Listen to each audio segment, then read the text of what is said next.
All right, testing 1, 2, 3. I guess I should be loud and clear. I was muted just now. All right, so Assalamualaikum warahmatullahi wabarakatuh, brothers and sisters in Islam. Welcome to my channel, The Muslim Apologist, and I'm your host, MENJ. All right, please don't pronounce it as MENJ, don't pronounce it as MENJ, don't pronounce it as MENJ or whatever it is. The pronunciation is MENJ.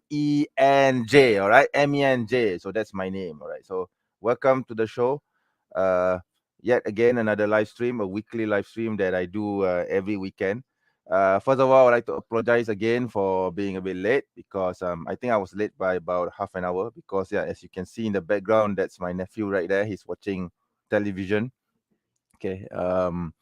Previously, he was hogging the desktop, he and his brother. So both of them were, I had to chase them away from the desktop in order to start the show, right? So I haven't forgotten you guys at all, right? It's just that, yeah, I've been uh, delayed by their usage of my desktop, so to speak, right? So I hope that everyone's well today. Yes. Right now it's 9:47 a.m. Malaysian time. I would think that would translate to about perhaps around 9:50 or 10 US time. I think that should be around that time because Malaysia is about 12 hours ahead, right? So yeah, I see that there are some comments actually. Waalaikum salam warahmatullah. You just left. Unfortunately, I have to go now. Okay, all right. Okay. See you then. All right. There's MA here. Waalaikum salam warahmatullah. Yeah, I hope that there will be more people coming in. Right now, there's about 2 viewers right now. It's all right. I think because of my tardiness, I don't think there will be many people who will be coming onto the live stream. Perhaps they have even forgotten that I actually have a weekly live stream, which I schedule every weekend. But it's all right because yeah, um, I might not be able to stick for long. It depends on the crowd. Actually, it depends on the crowd, right? So anyway, before I continue this, as usual, cue in intro.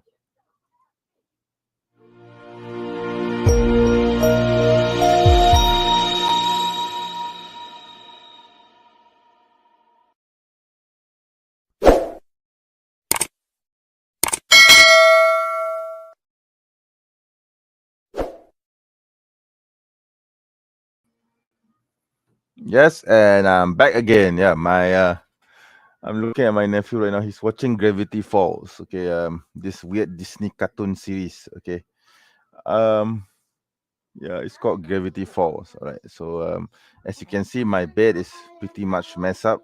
No thanks to him, but it's all right. It's my nephew. Right. So yeah. So what are we going to talk about today? It has been a very bumpy week for especially for Malaysians, for Malaysian Muslims in this country because yeah.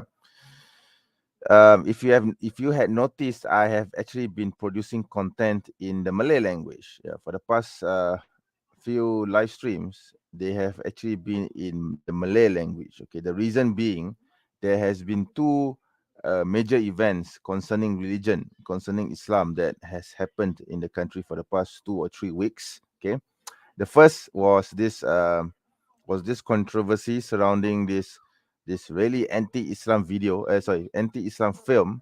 Okay, it is an indie film called Mentega Terbang, which they actually translated from butterfly, literally translated from butterfly. Right? They converted into a form of literalism, which, by the way, doesn't mean anything in the Malay language, but if you translate it back into English, then it means butterfly. Okay, right. So this film Mentega Terbang had some elements of liberalism, apostasy, and promotion of Christianity, which Muslim Malaysians do not like. Okay, because overall you could say that even though Malaysia is a progressive Muslim country, but yeah, we are still conservative. We still love our deen. All right. So So this film caused a lot of controversy, and yeah, a lot of people were upset by the contents of this film. Okay, it didn't go through the film censorship board, right? Which all of Malaysian films should go through. Films should go through first, but it bypassed that, and it was streamed directly from this app called View, VIU. So because of that, a lot of Malaysians unfortunately had access to it, and yeah, we saw the blasphemous contents in this film. Okay, so there was a lot of controversy surrounding that film, and yeah, for the past 3 weeks, if you noticed, my particular video on that issue spiked. In fact, for the first time ever, I reached 40,000 views for one live stream. Okay, in a spate of just 1 week, 2 weeks. Okay, because of that controversy, I honestly I did not expect it, because my intention was just to share information concerning the contents of the film and why I think that film was blasphemous. Okay, but I think a lot of Malaysians were excited about that film. They wanted to know more about the contents. I mean, the contents of the film. They wanted to know more about it. It ignited their deepest emotions, and therefore they watched my live stream from beginning to end. And Alhamdulillah, I got some benefit from it. Alhamdulillah. So I consider this to be God's blessings. Okay, because I honestly I did not expect that particular live stream to explode in that manner. Honestly, if you just look into the live stream section of my channel, and you will find that video. It's in Malay, by the way. So yeah, I wouldn't want to repeat the contents of that film. That film was horrible. Okay, it was just blasphemous. Period. Okay, it actually brings shame to Malaysia. Okay, it brings shame to Malaysia. It brings shame to Islam in total. Okay, we Muslims in Malaysia don't behave the way that this family in that film was portrayed. Okay, in how the Malaysian family was portrayed in that film, that is not how our usual behavior is. Okay, because we are not very conservative, but definitely more conservative than that was portrayed in that film. Okay, so okay, I think that's enough about Mentega Terbang. So the second controversy that just recently cropped up was this attempt by the Ministry of Youth and Sports. Okay, even the name says it, right? Youth and Sports. They had sort of collaboration with this NGO called Impact Malaysia to have a visit to the church. So the program is called Jom Ziarah Gereja. Okay. So from this labeling, Jom Ziarah Gereja literally means let's visit a church. Okay. So their aim was to invite Muslims, okay, young Muslims, youth, because it's under the Ministry of Youth and Sports. So they wanted to bring in youths, Muslim youths, to visit churches. Okay, so yeah, that caused a lot of controversy as well. And the minister, we know that the minister in charge of this ministry, excuse the pun, he actually has evangelical background. Okay, but to cut it short, the program was cancelled. Okay, the program was supposed to be the program was supposed to start yesterday. Okay, they were supposed to visit a church yesterday. Okay, but because of the uproar or the furor over it, the program was cancelled. Alhamdulillah. But I've noticed that that particular video, that reaction video that I did to this program, has now spiked. Alhamdulillah. Okay, because when I first made that live stream, there were only about like 50 viewers. But right now, if you look at the live stream for that particular video on that topic, it has now reached 1.2k. Okay, it has only been about 3 days. Okay, and I believe that maybe over the coming days it will spike up again the same way as how my reaction to Mentega Terbang has spiked. Okay, so I'm really hoping, inshallah, that a miracle will happen again, and inshallah it will be beneficial for the channel, right? But yeah, I have not been, but because of these two events, I have not actually been coming up with English content. Okay, it's not that I don't want to, it's just that because these two Malaysian centric events outclassed or outshadow everything else that I've been doing concerning English content, right? So anyway, oh, brother Sydney Football's here. Okay, Waalaikumsalam warahmatullah. This is not my audio channel, just another account. I think you should just keep this channel as your account. Okay, just forget about the old channel and move your content to this new channel, right? All right, understood. Okay. Malaysia is a majority Muslim country and it's not liberal. So where's the government? Well, we are only about 55%. Okay. Yes, we are a majority Muslim country, but our majority is not overwhelming. So the government right now is, you could say that it's a centric, liberal centric government. Yeah, it's very. If you want to put a label to it, then it's liberal centric, with a tinge of right wing, because there's this right wing party which had also joined its coalition. Okay, it claims to be a unity government, but it's primarily headed by this centrist party, which is also joined by a liberal secular non-Muslim party and another liberal, so-called liberal Islamic party. Okay, but it's liberal. And there's this right-wing party which has also joined the government as well. So it claims itself to be a unity government, but if you need to read up on what actually happened during the last general elections in order to understand what is actually going on now with the government. Okay, it's a weird mix. It's a collection of parties who were once foes, but have now decided to come together to form the government. Okay, and the opposition party is made up of two major Malay Muslim parties. Okay, one Islamic, another a bit more, I would say, less Islamic, more nationalist. But these two parties have combined together, and between them, they actually control half of parliament.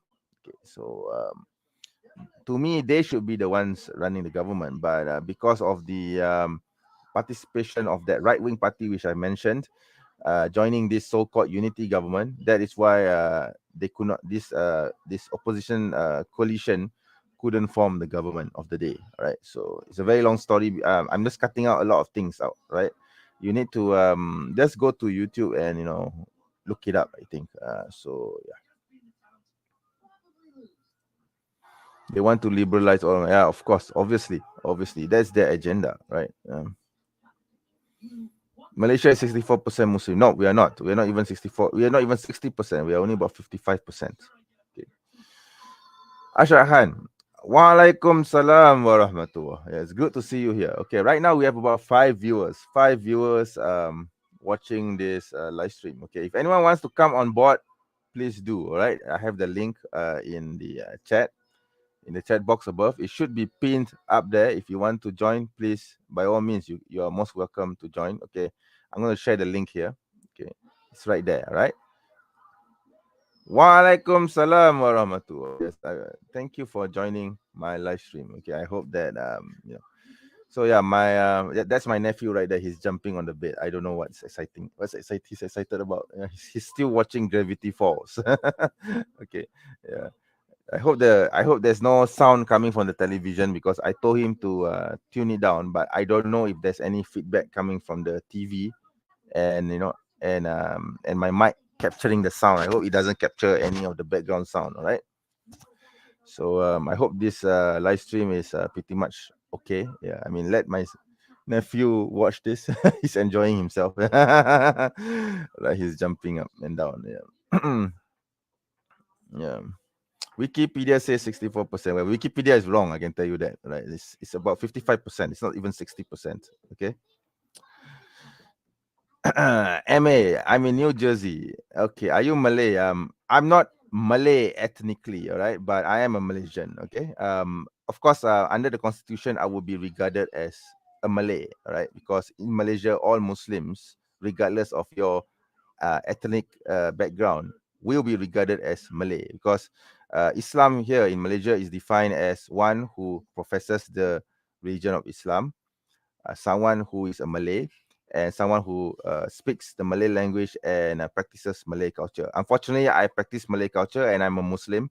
Therefore, I'm considered to be a Malay. But technically speaking, I'm not a Malay. Okay, ethnically speaking, I'm not a Malay. All right.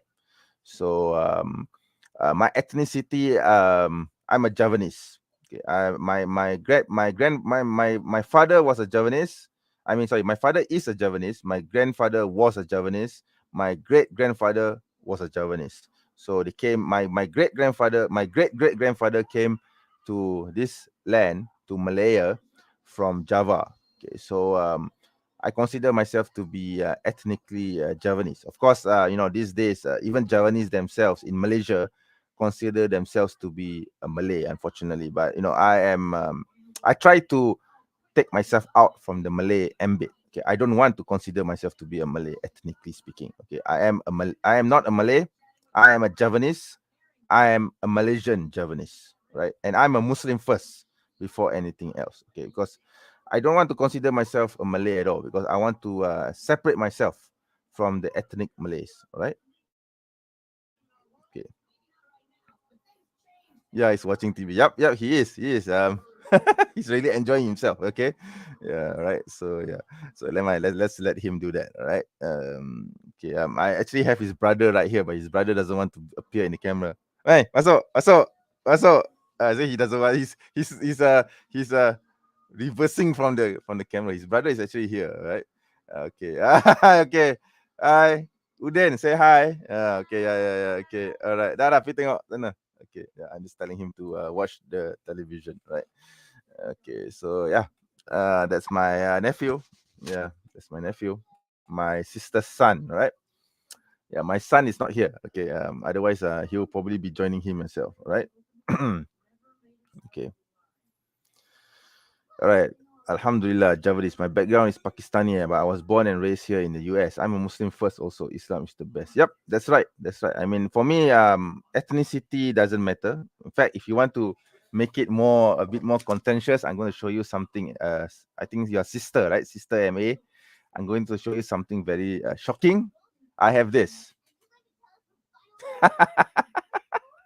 So, what do you think my nationality is? It's mine. It's mine. All right. It's mine. Okay. So yeah.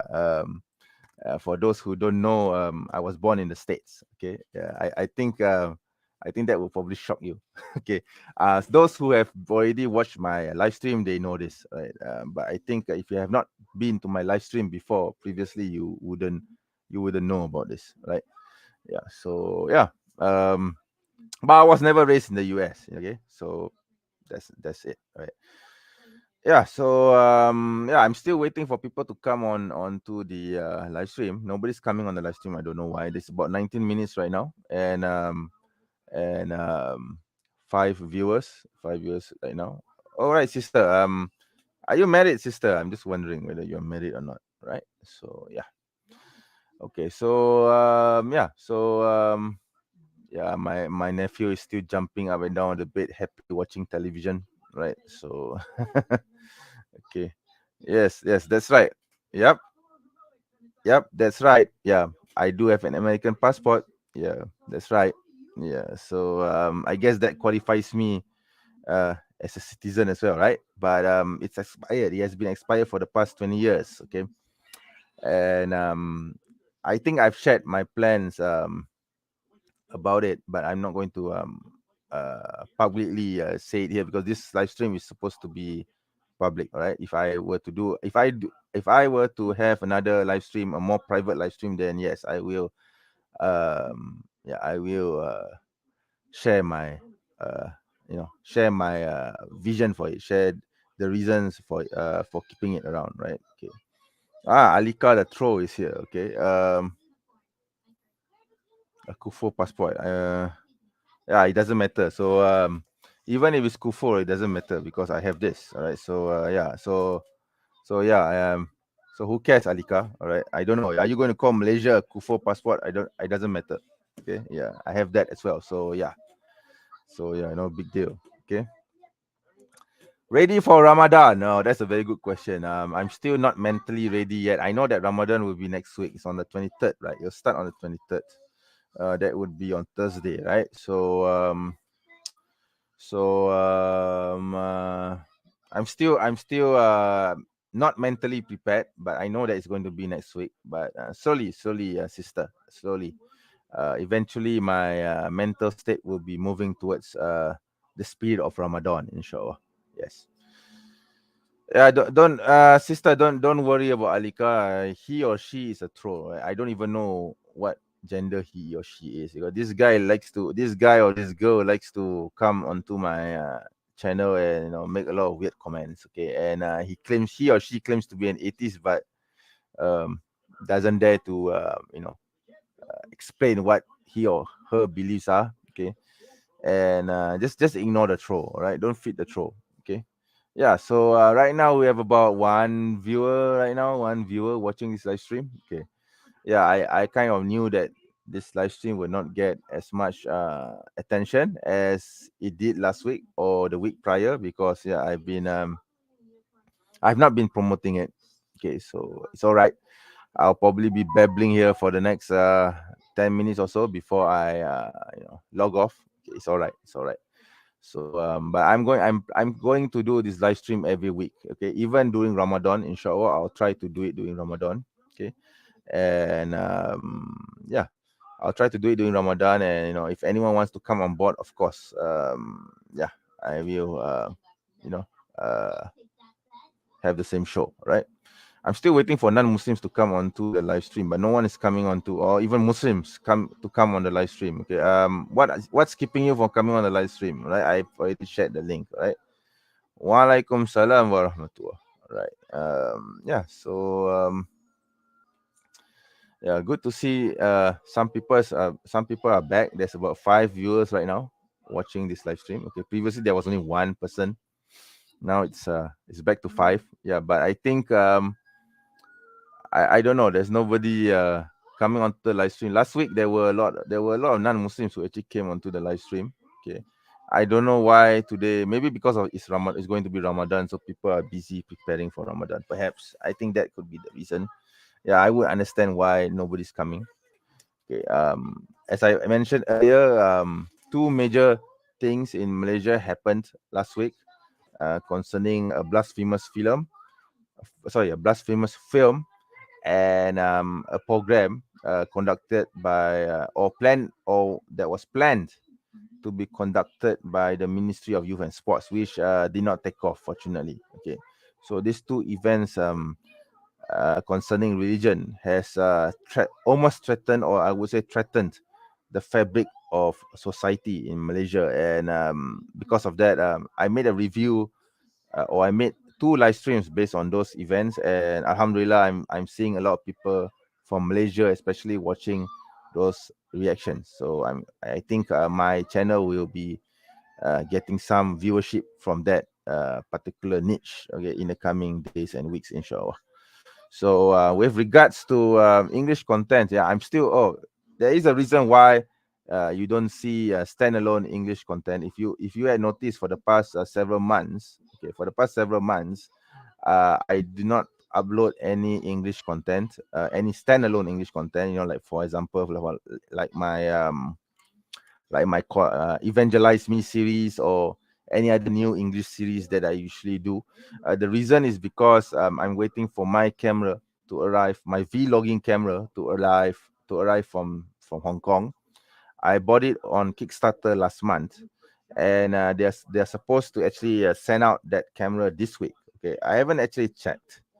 I haven't checked uh, on whether the camera has been posted out, but I think inshallah it should have been sent by now. I will have to go and check it again. In any case, yeah. In any case, I will look it up, and in any case, I'm still waiting for that camera. Okay, so sorry, my ears are a bit itchy, right? I think it's because of the earphones. Okay. Anyway, yeah. So I'm still waiting for that camera, from that vlogging camera to arrive, and because of that, I've decided to withhold from recording any new standalone English series or any series. All right. So yeah, still waiting for that camera to arrive, and once that camera arrives, inshallah, I would be able to shoot. In order I will be able to shoot more quality videos. And hey, that vlogging camera that I mentioned, it supports 4K, so I might be able to even shoot in 4K, right? Brother, were you born in a Muslim family or are you a revert? No, sister, I am a Muslim. I'm a born Muslim. Okay, I'm a born Muslim who discovered Islam 20 years ago. Okay. You could say that even though we are born Muslims, back in the day we were not that religious. Okay, so we have some secularist tint. Okay, so it was only about I would say 1999 or 2000, early 2000s, where I rediscovered my religion. I rediscovered Islam again, and I became a born again Muslim. I always like to tell this to those who ask me this question. Okay, even reverts ask me this question: Are you a born Muslim or are you a revert? Okay, why are you so passionate about Islam? Because the born Muslims here in Malaysia, we don't. Sadly, we don't really care much for religion. Not in the sense of propagation or even apologetics. Okay, in my case, it's apologetics, not in this sense. All right, we probably will just live and let live and just practice our religion, but that's it. Okay, it's just limited to the salah, to the fasting, the Ramadan, to zakah, to the Hajj, and that's it. That's it. It doesn't go beyond that. Okay, practicing your religion. That's it, but it doesn't go beyond propagation, or it doesn't go beyond apologetics. Okay, but I took a step further and I went into apologetics because you could say I received the light, and the light became stronger in me, and I became a born again Muslim. Okay, if you want to if you want to make it and if you want an explanation for me, that's how I would put it, right? Oh, I think my other nephew has joined joined the show. Okay, I think he's playing with his handphone. Yeah, that's my youngest nephew. Okay, okay. So by the way, the guy who's sitting on the bed, the one in the light blue shirt is Salah ad-Din. This guy here, this guy with the green shirt is Muizuddin. Okay. There's another guy here called Sharafuddin, but he's too shy to be in the camera. Okay. He's waving at me not to tell not to uh not to show not to tell my audience what his name is. This guy here is Sharafuddin. Okay. So yeah, my sister has a way with naming his children. Okay, like my son, I named him Muawiyah Ryan. Okay, all right. So yes, yes. I agree with you. I agree with you. But as I mentioned many times in many live streams and even in previous videos, I'm not a da'i. Okay, I don't consider myself to be a da'i because I feel that propagation of Islam is not my thing. Okay, all right. Okay, it's not my thing, and I go more into apologetics. So I support the da'wah movement, yes, but I don't do da'wah myself. So I distinguish between apologetics and doing da'wah. So da'wah is basically inviting people to Islam, right? Whereas apologetics is responding or uh, defending your position about Islam and responding to the lies that people make about Islam. So that is uh, my position. Sorry, yeah, that's my position. That's why I chose apologetics over da'wah. But that doesn't mean that my material cannot be used for da'wah. But please don't call me a da'i. I'm not a da'i. I don't do da'wah. I do apologetics, and I am the Muslim apologist. All right. So yeah, that's pretty much it. Okay. Oh, Salahuddin, Moizuddin, beautiful name. Yep, of course. Alhamdulillah. Thank you, sister. So yeah, so that's like I said, that's the guy that is Moizuddin. That is Salahuddin. Here, this shy person here is who is not in the camera is Sharafuddin. Okay. So yeah. Right. Okay. Yeah, sister, just don't feed the troll. The troll is just trying to annoy you, okay? Because he or she cannot even prove that atheism is true, right? So the guy or the girl here literally wants us to believe that the world was created poof from nothing. Okay, he cannot show evidence. He cannot show evidence that the world exists without a creator. So even that he needs to show evidence for this. Okay, the world is not going to simply exist out of nothing. Okay, so yeah, just ignore the troll, right? I just keep the troll for entertainment purposes, right? Yeah. Okay. Wait, sorry. Alika stop trolling. I don't think he or she will stop because this guy has been around for some time now. Each time I do a live stream, this guy appears. I don't know why. Whether I do it in the middle of the morning, like now, like 10 a.m. right now, Malaysian time, or whether I do it at night Malaysian time, which would be around 9 p.m. Malaysian time or 10 p.m. Malaysian time, and it should be around morning in the US or AM in the US. This guy always appears. Okay, I think this guy lives on the internet. He doesn't have a life outside of YouTube. Okay, because each time I do a live stream, this guy just simply appears. Okay, just ignore this troll. All right. I mean, this guy doesn't have any evidence whatsoever. Okay, sure, I'll ignore this. Yeah, sure. Thank you, sister. Yeah, just ignore the troll. Yeah, don't feed the troll. Okay, I'm just keeping him around for entertainment purposes, just to make I guess to make the chat more lively. At least the chat looks a bit more populated. But other than that, there's no point engaging the troll. Okay, there's absolutely no reason to engage because this guy cannot prove anything. Uh, cannot prove anything from his belief system, whatever it is, that is true compared to Islam. Right? So okay, and this guy made a lot of allegations about Islam, and I refuted them. So it's on my channel. So yeah.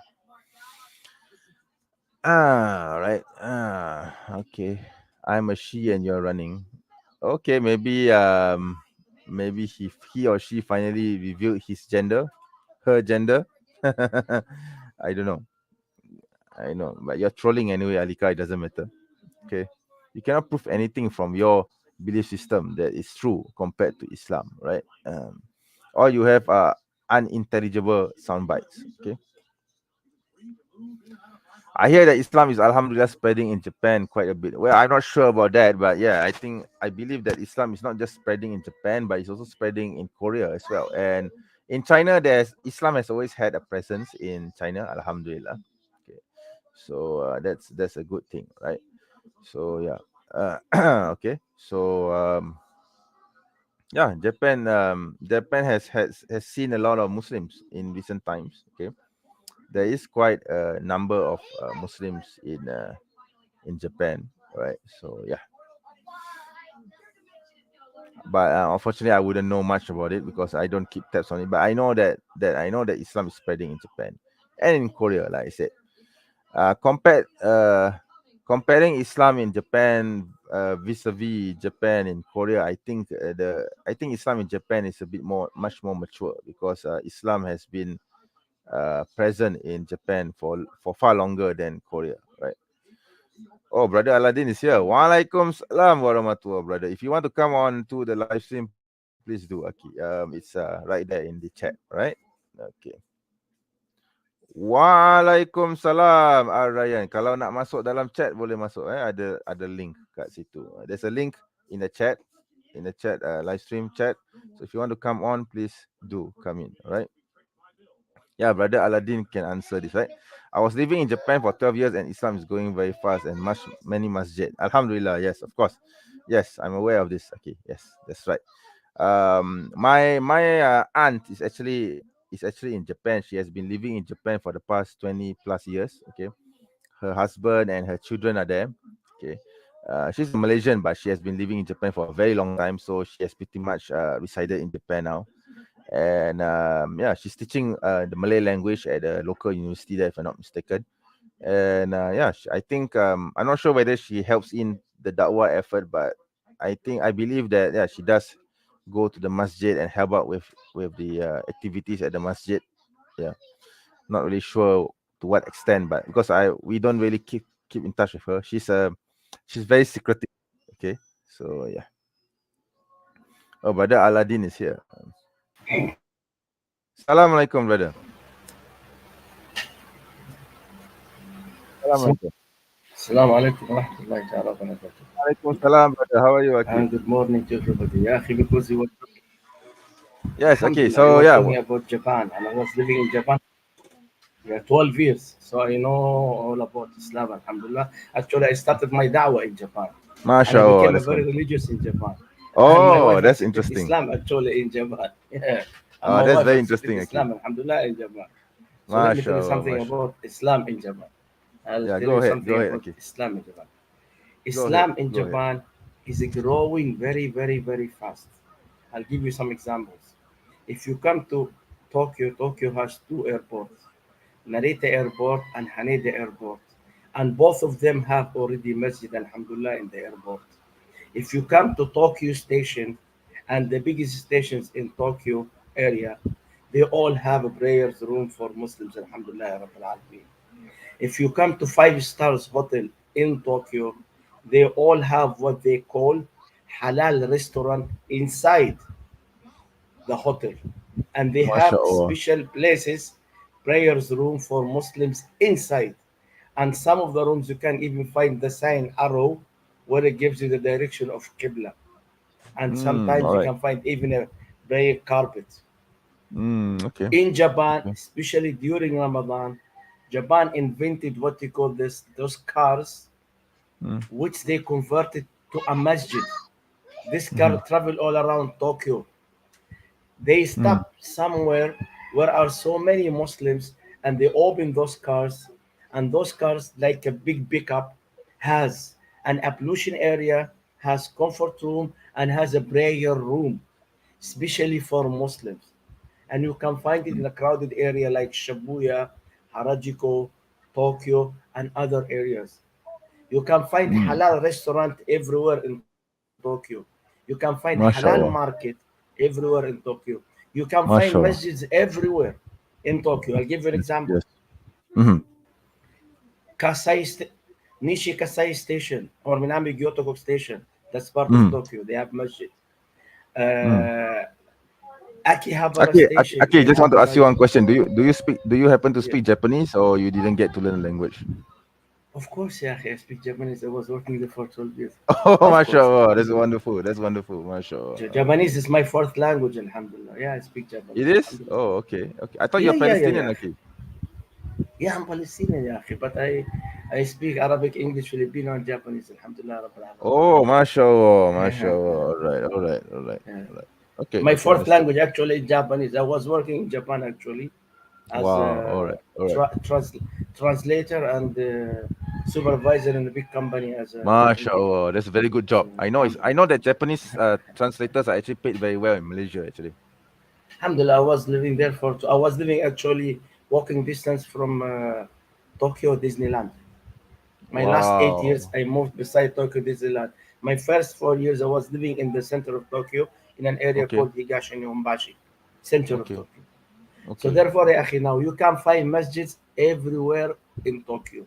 We have one Okay. of the biggest masjid, which is the Turkish masjid. Okay. It is beside, if you know JICA, the head office of JICA. It is Okay. in Yoyogi Ihara station Okay. along Chiyoda line. It's a Mhm. very big, huge masjid. Looks like the big masjid in Istanbul. That's nice looking MashaAllah. masjid. And it's Mash- open for tourists at the backside. And they mhm. have students who they come regularly trip with the schools to visit the masjid, and they teach them about Islam. We have also in Azabo station where you can find along Hibia line the biggest Islamic center, which is Saudi Islamic Center, which has around 5 stories building. See, so Yeah. Islam is spreading very, very, very fast in Tokyo, and Pakistani brothers, there are so many in Tokyo, in Japan. They are All right. doing, automobile spare parts business. They control the automobile Mhm. second Mhm. hand Mhm. market in Tokyo. So therefore, they built masjid and halal food market everywhere in MashaAllah. That's Japan. beautiful. That's beautiful. And now That's they are beautiful. building a very big masjid. They are building a very big masjid on the entrance of Yokohama. I think it's finished Wow. because they said they will finish it Wow. before Wow. they will finish That's it good. before That's good. Ramadan. So I have a Okay. lot of friends. I'm not sure if they, but Alhamdulillah, they have Yes. masjids Okay. everywhere. And wherever you go, you find Muslim now, Alhamdulillah. And the All right. main imam, head imam of the Yeah. biggest masjid Islamic center in Saudi Islamic Center in Yeah. Tokyo, he's a Japanese MashaAllah. who Okay. studied in Jordan and Syria, I think, and he speaks Okay. fluent Arabic. During Oh, that's 8 beautiful. That's. years, three years, Mm. Mhm. Mhm. big numbers of Muslims in Tokyo. This is Islam in Japan, Mm. yeah. Oh, Barakallah. mashallah. Okay, I have a question. Okay, how do So, the native Japanese accept Islam? I mean, do they are they okay with Islam being preached or being spread in Japan, or are there those who are Islamophobic?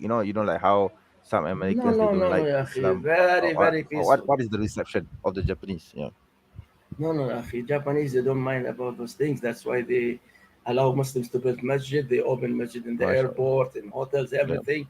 They are Yeah, so because open because I as know long because as. I know for a fact that because I know for a fact that Koreans are very sensitive about this. There's this one incident in Korea where they actually put pig heads in pig. They cut off the head of a pig and they put it in front of a masjid that was being built in Korea. Yeah. No, actually, if you know what's the name of the YouTuber, the famous YouTuber Korean, I forgot his name. He Daud visited Kim, I one of think. the masjid. Yeah, Kim, Kim, Daud, Kim. Yeah, yeah, yeah, yeah, yeah. Daud Kim. Yeah, Dawood yeah, yeah. Kim. But Yes, yes, yes, yes, yes, yes, yes. yeah, yeah, yeah, yeah, yeah. I He know, I know went to there are that masjid. Muslims.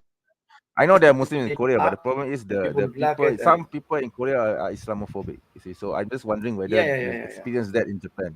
Yeah. No, no, no. Akhi, in Japan, they don't care about anything. They don't mind anybody as long as you are working, living in peace among them.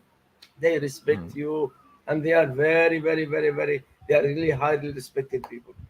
My MashaAllah, God, that's very they good. are That's the very good. top That's of very good. everything.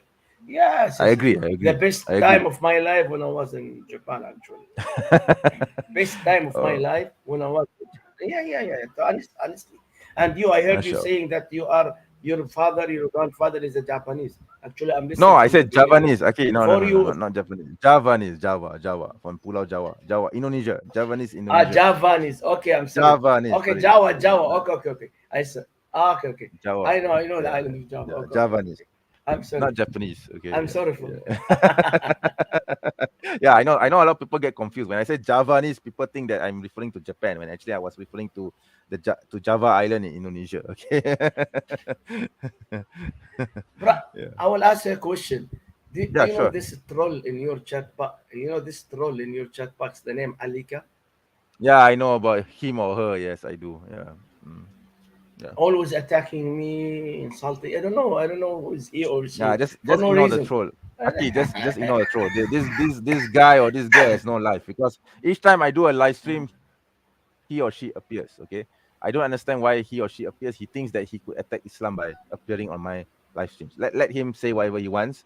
I'm very open to these trolls, but I don't let them. I don't give them Hmm. space. I just ignore them. All right. Yeah. Yeah, Yeah. you see what he typed? That's what I like about it. Yeah. Say Just hi to ignore the your troll. Yeah. atheist. Okay. I think La hawla wala- Sister Ma says this brother is Javanese. Yeah, I'm Javanese, not Yeah, yeah, Japanese. I've There's seen it. difference. I've There's a seen it. difference I've there. seen it. There's a MashaAllah. difference there. Oh, bro, I Yeah. have to Yeah, go man. back to my work. All I right, have to okay, go back okay. to I'm work. I'm I very need happy to that join the you video decided about to come. Japan. Inshallah, maybe next week, maybe the next live stream you can come. I'm So, listening to all you, right. inshallah. Thank you. Okay, all right, Inshallah, all no, right. I will be listening to you while I'm working. Jazakallah All khair. right. Okay, yeah, Barakallah sure, fik. sure. That's Assalamu good. alaikum. That's good. That's good. All right. Okay, all right. Assalamu alaikum wa rahmatullahi ta'ala wa Walaikum barakatuh. salam warahmatullahi. Yeah, my nephews are there. Right? You can see there. All right. Yeah. So, yeah. Thank you, brother Aladdin, for coming on. Okay. Still waiting for anyone else who's willing to join. Okay. Yeah, it's 45 minutes and there's 10 viewers right now. Wow, it just spiked from 4 viewers to 10 viewers. Okay, that's not bad. There's more people joining.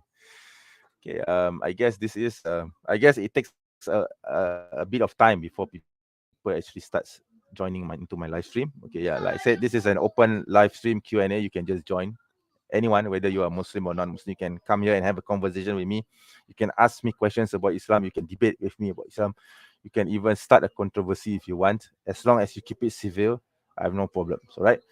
Yeah. So I'm still waiting for anyone. If you are a Muslim, you can just come and we can talk about anything. All right, about your life, about Islam in your country, Islam in your society. I'm always open to listening to Muslims from other countries because me being Malaysian, we grew up in a society where we don't really interact with the outside world. Not really, not much. I mean, I was fortunate enough to have traveled. Oh, by the way, brother Aladdin, I did travel to Japan back when I was about, I think I was 14 years old at the time because, like I mentioned earlier, my aunt is in Japan. Okay, but that was just that one trip. Okay, but at the time I didn't see any masjid. Unfortunately, at the time this was in 1994, so I did not see any masjid or any presence. Not much presence of Islam.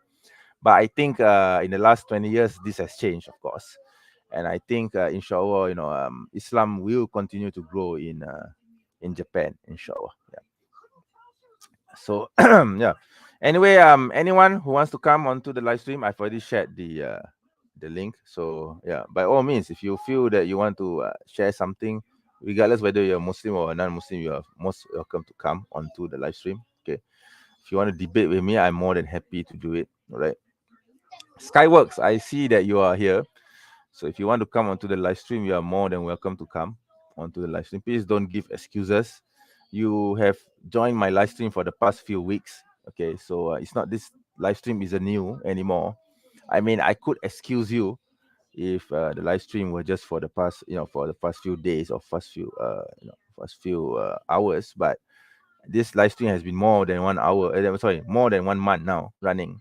This is already going into the second month. So I think you don't actually have an excuse anymore of not coming onto the live stream, right? You should know how I run the live stream and how it works. Okay. So same for Alika. If Alika feels that if he or she wants to come onto the live stream, hey, come to the live stream and justify your claims, right? Don't hide behind the comment section. Okay. All right. Okay, so otherwise, guys, just ignore the trolls. Okay, if they're not willing to come onto the live stream to justify their position or justify the beliefs, then why should we entertain them? Just ignore them. All right, that's pretty much it. If you want to question Islam, you can come onto the live stream and ask me the question, because this is a live Q&A. That's the point of having a live Q&A stream, right? If you want to have a question and answer session in chat, then I don't think this is the place, because this is YouTube. Okay, this is a live YouTube stream, right? So yeah, I mean, grow some balls and come onto the live stream, right? Yeah. Brother Freddy the ruler. Yes, Aki. Yes, welcome, Aki, to the if you want to come onto the live stream, by all means, Aki, please come onto the live stream as well. Yeah, I think you were talking. You are from Azerbaijan, right? I would love to have a chat with you about Azerbaijan and learn about your culture as well, right? It'll be very interesting to learn about Azerbaijan, because honestly, we don't know much about Azerbaijan in my part of the world, right? In Malaysia, we always believe in the past. That is, I'm talking about the past. Okay, back then, when I was less religious, I always thought that Islam is about the Malays and the Malays, the ethnic Malays, and no other race has Islam except for Malays and Arabs. Okay, and maybe Persians are Shia, all Persians are Shia. Of course, at the time I didn't know that there are Persians who are Sunni. Okay, I thought all Persians, all Iranians are Shia. The Arabs are all Muslims. Pakistanis are all Muslims. Indians are split into Hindus and Muslims, and Malays are all Muslims. Okay, so my worldview has changed a lot since. All right, my worldview has changed a lot since, and of course about Central Asia, I didn't know anything about it. I didn't know about Chechnya. I didn't know about Azerbaijan. I didn't know about Turkmenistan. I didn't know about Kazakhstan. I didn't know about Kyrgyzstan. Okay, I didn't know anything about these countries. I did not even know that in China there is this group of people called the Uyghur, who have relations with the Central Asians. Okay, I did not know that in China there is actually a large minority of Muslims called the Hui, who have been in China for the past 1,000 years or so. Okay, so I did not know that there were Russians who are Muslims. Okay, I'm talking about 20 years ago. Okay, before I became a born again Muslim. Right, so yeah, so see how far I've come since. Right, so actually, I don't think my nephews here even know about this. Okay, I don't blame them, because they're still young. So inshallah, maybe when they're older, I will tell them, I will educate them about this. Okay, I mean, as far as they are concerned, Malays are Muslims and that's it. Okay, they wouldn't know anything about religion. Okay, they know only Islam. Alhamdulillah for that. And I want to keep it that way for now. I think they are too young to understand religion yet. Okay. Okay, Muiz buat apa, Muiz? I'm just calling my nephew. Muiz, come here. Muiz, come here. Come here. Come here. Miza, Miza lari. Okay, my nephew is running away. Okay. Buka pintu. Asking him to open the door, right? All right. All right, let me pray and I will join you soon. All right, okay, sure, no problem. I will be here, inshallah. All right. Mai, sini. Oh my god, all my nephews are running away. Okay, except for this guy here, he's watching television, right? So yeah. Moizuddin ran away. Yeah, the cute guy, right? He's very cute with his long hair. Honestly, I don't know why his mom wants him to keep his long hair. I've already told his mom about it. Why do you want your son to keep his long hair? I don't get it. I don't get it. But my sister insisted on letting Muizuddin's hair long. Honestly, I have no idea why. Okay, I don't know, something wrong with my sister. Main ni, main ni. Alah, tak mau pula, segan. Awak segan main ni. Alah. Okay, never mind. Yeah, he's a bit shy. I can't bring the camera.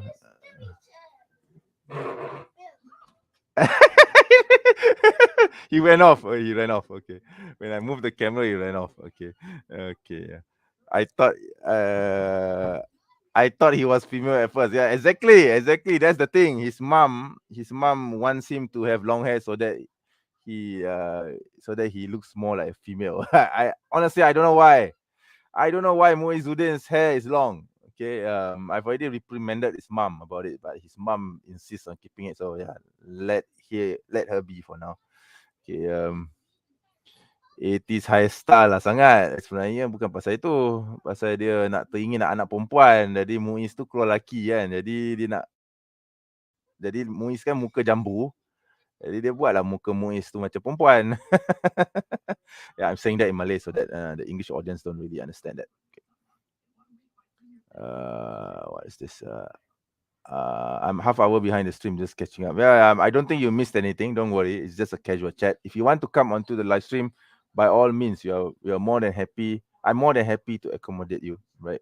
Even though you're, I don't know what's your intention. Maybe you're trolling or whatever. It doesn't matter. Please do come onto the live stream if you are sincere. All right. Saifu, there are Muslims among the descendants of Confucius. Oh, I didn't know that. I'm not sure. I have not studied that. But I know for a fact that there is a large Muslim population in China, and they are called the Hui. Yes, for those who are not aware, okay, I'm actually learning Mandarin. So yeah, 我可以说汉语呢 okay, 点点呢 okay. So I can speak a bit of Mandarin, okay, but not that fluently, okay. 慢慢的. Alright, so hopefully when I do reach that level of fluency, I can, inshallah, start recording videos in Mandarin. Yes, because my intention is to actually make videos in Mandarin. I can make videos in English. I have made videos in Malay, in the Malay language. And my intention in the future, once I've reached that level of fluency, is to make videos in Mandarin. Yeah, the Muslim apologist in Mandarin. Okay, where do you see that? Okay, where can you see that? Okay, so I hope to be the first Muslim apologist to speak in Mandarin. Okay, although I think the Chinese government would ban me if I were to start doing that. But it doesn't matter because my target would be Malaysians. So if the Chinese government decides to ban me, because they do ban religious material, okay, if the religious material is in Mandarin, so obviously if I start speaking in Mandarin, of course the material will be religious. Okay, so then if they do ban, it doesn't matter because my audience or my intended audience would be Malaysians, okay, Malaysian Chinese, and maybe Taiwanese because the Taiwanese are a bit more democratic. So yeah, so I'll reach out to that particular niche, and yeah, Singaporean Chinese as well. Okay, basically the whole Chinese diaspora except for the mainland, because I think the mainland would ban me. I expect the mainland China to ban me once I start producing content in Mandarin. All right, so yeah. Your next target is Chinese Malaysians to introduce Islam because there's so many misunderstandings about Islam among Malaysian Chinese. You see, to be honest, there is no reason why a Malaysian Chinese should have misunderstandings about Islam, because in Malaysia we are surrounded by Islam. Our administration is Muslim. Well, technically speaking, we have Islamic shows, Islamic programs on television. Okay, Muslims are populous and interact daily with Chinese Malaysians, and there are a lot of material in English and Malay in Malaysia as well about Islam. So honestly, I don't understand why Chinese Malaysians would have misunderstandings. I know that these misunderstandings happen, but I don't think it's because for the lack of information about Islam. I think it's more because of racial prejudice and political leanings. Okay, I believe that that may be the reason. Okay? And also maybe yeah, I think the Malaysian Muslims, specifically the Malays, right? I think the Malays they um they have an insensitivity towards the Chinese culture. Okay, maybe that's one of the reasons as well why Chinese Malaysians aren't as receptive to Islam, okay, as they should be, okay, because in the great history of China, there are a lot of Muslims in China, okay, the Hui especially, like I mentioned earlier. Okay, the Hui came to China during the Tang Dynasty. That was 1,000 years ago, right? 1,000.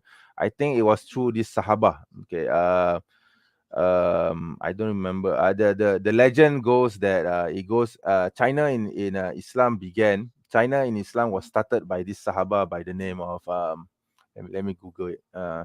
Islam. Let me Google it. I think I don't know. Maybe Brother Aladdin knows this story, but it's through this Sahaba by the name of yes, Sa'ad ibn Abu Waqqas. Yeah, Sa'ad ibn Abu Waqqas. Okay. So the Hui Chinese, the Hui Muslims in China, they attribute the spread of Islam in China to this Sahaba of the Prophet. It's a Sahaba, it's a companion of the Prophet. It's not anyone else. It's a companion of the Prophet by the name of Sa'ad ibn Abi Waqqas. Okay, so Sa'ad ibn Abi Waqqas went to China and he spread Islam. He married with the locals, I think, and yeah, they spread. Islam spread throughout the region. Um, Ming Dynasty, no, not Ming Dynasty. It's earlier than Ming Dynasty. It's Tang Dynasty, the Tang Dynasty. Okay, Ming Dynasty actually is quite recent. It came later. Okay, first is the Tang, and then it's the Song Dynasty, and then it's the Yuan Dynasty, and then only then is the Ming Dynasty. So there were about 3 dynasties before the Ming Dynasty. The Ming Dynasty came into existence. So Islam was there earlier, far earlier than the Ming. Okay. Of course, during the Ming Dynasty, I think Islam gained a lot of influence because there were a lot of Muslims who became ministers and officers in the Ming government, if I'm not mistaken. Okay, I don't claim to know much about the history of China. I'm still reading up on the history of China because China has a very long history. Okay, it's far longer than even the history of the Arabs. Okay, so because they were a civilization even far earlier than any other civilization that we now know. Okay, so we have to keep that in mind. But Islam came to China way earlier than any of the other regions that we know now in the world. Okay, so in China especially, Islam is regarded to be one of the indigenous religions. Okay, on par with Buddhism, Confucianism, and of course the local Chinese beliefs. Okay, and Christianity, by the way, is regarded as a foreign religion in China. Okay, if one tries to preach Christianity in China, you are banned. You today, if you are banned, if you are trying to preach Christianity, if you're trying to preach the Bible, you will be banned, you will be censored. Okay.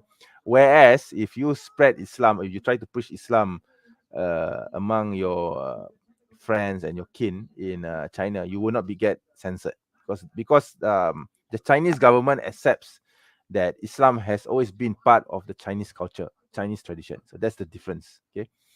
So if you see news of churches being closed down or churches being um, closed down, or churches being ended or whatever, yes, that happens to the Christians, right? But not to the Muslims. Okay, of course there are some persecution that happens towards Muslims in China. Okay, I'm not denying this. There are persecution. I'm not talking about the Uyghur, by the way. I'm talking about mainland China, right? So in mainland China, yes, there are some mosques which where there is some form of persecution, some form of limitation, where the Chinese government, you have to keep in mind that the government is communist, they are anti-religion, so they try to control the Muslim population, but they know they cannot stop Islam. They know that Islam is part of their culture. So what they do is they just manage Islam. They allow the Muslims to practice, Islam in peace, the religion in peace. But if Muslims try to talk about politics or try to, if Muslims try to talk about jihad, or if Muslims try to talk about wanting Islamic governance or anything of this sort, then yes, they will clamp down on this kind of talk. But other than that, they will leave Muslims alone. However, if a Christian tries to preach Christianity, oh, Jesus is love, we will not be saved unless Jesus comes and saves us from our sins, you will be clamped down. Okay, you will be stopped. The church will be demolished. Okay, so in China right now, Christianity is banned. Okay, unofficially banned. Okay, and even though they don't openly declare it, but yes, Christianity is unofficially banned, and no one is allowed to practice Christianity openly. Whereas for Islam is allowed to practice openly, but of course there are certain topics where you cannot uh, talk about. Okay, like Islamic governance or whatever. Then obviously you cannot talk about it because the Chinese government will see it as a threat to their way of life, to their thinking, to their ideology. You have to understand this, right? So I think we will need to give China some time, inshallah, so that one day, if when communism has finally reached its zenith, and it expires in China, just as how it expired in Russia and in many other places in the world, then maybe inshallah Islam will come in stronger force in China. Inshallah, who knows? Maybe we don't know the future, right? Inshallah, Islam will become stronger in China again, right? So, but Islam has always been in China. See, that's the thing. And another point that I want to make is that how Western governments say, oh, Muslims are persecuted in China. Oh, the Uyghur are persecuted in China. Oh, Muslims are not allowed to open mosques. Well, this is not true. Okay, you have to keep in mind that there is this region called Xinjiang in China, in northwest China, where there is this population called the Uyghur. Okay, the Uyghur are Muslims, right? But China took over this land of the Uyghurs and call it Xinjiang. Okay, so the Uyghur themselves, they have some nationalist inclinations, obviously because they don't speak Mandarin. Okay, they were occupied by China, like just as how China occupied Tibet. China did the same thing to Xinjiang. Okay, so unfortunately, the Uyghurs are under Chinese occupation, you could say, and some Uyghurs have this, of course, nationalistic inclination to its independence. You cannot blame them, obviously, just as how Muslims in Palestine want independence, just as how Muslims in Kashmir wants independence, just as how Muslims in many parts of the world who are under oppression wants their independence. Okay, so this is a natural human inclination, right? But in for the Uyghurs, okay, the Chinese government, the CCP, the communist government in China regards them as a threat, because not because of their religion, but because of their nationalistic inclinations for independence. So they clamp down on the Uyghurs.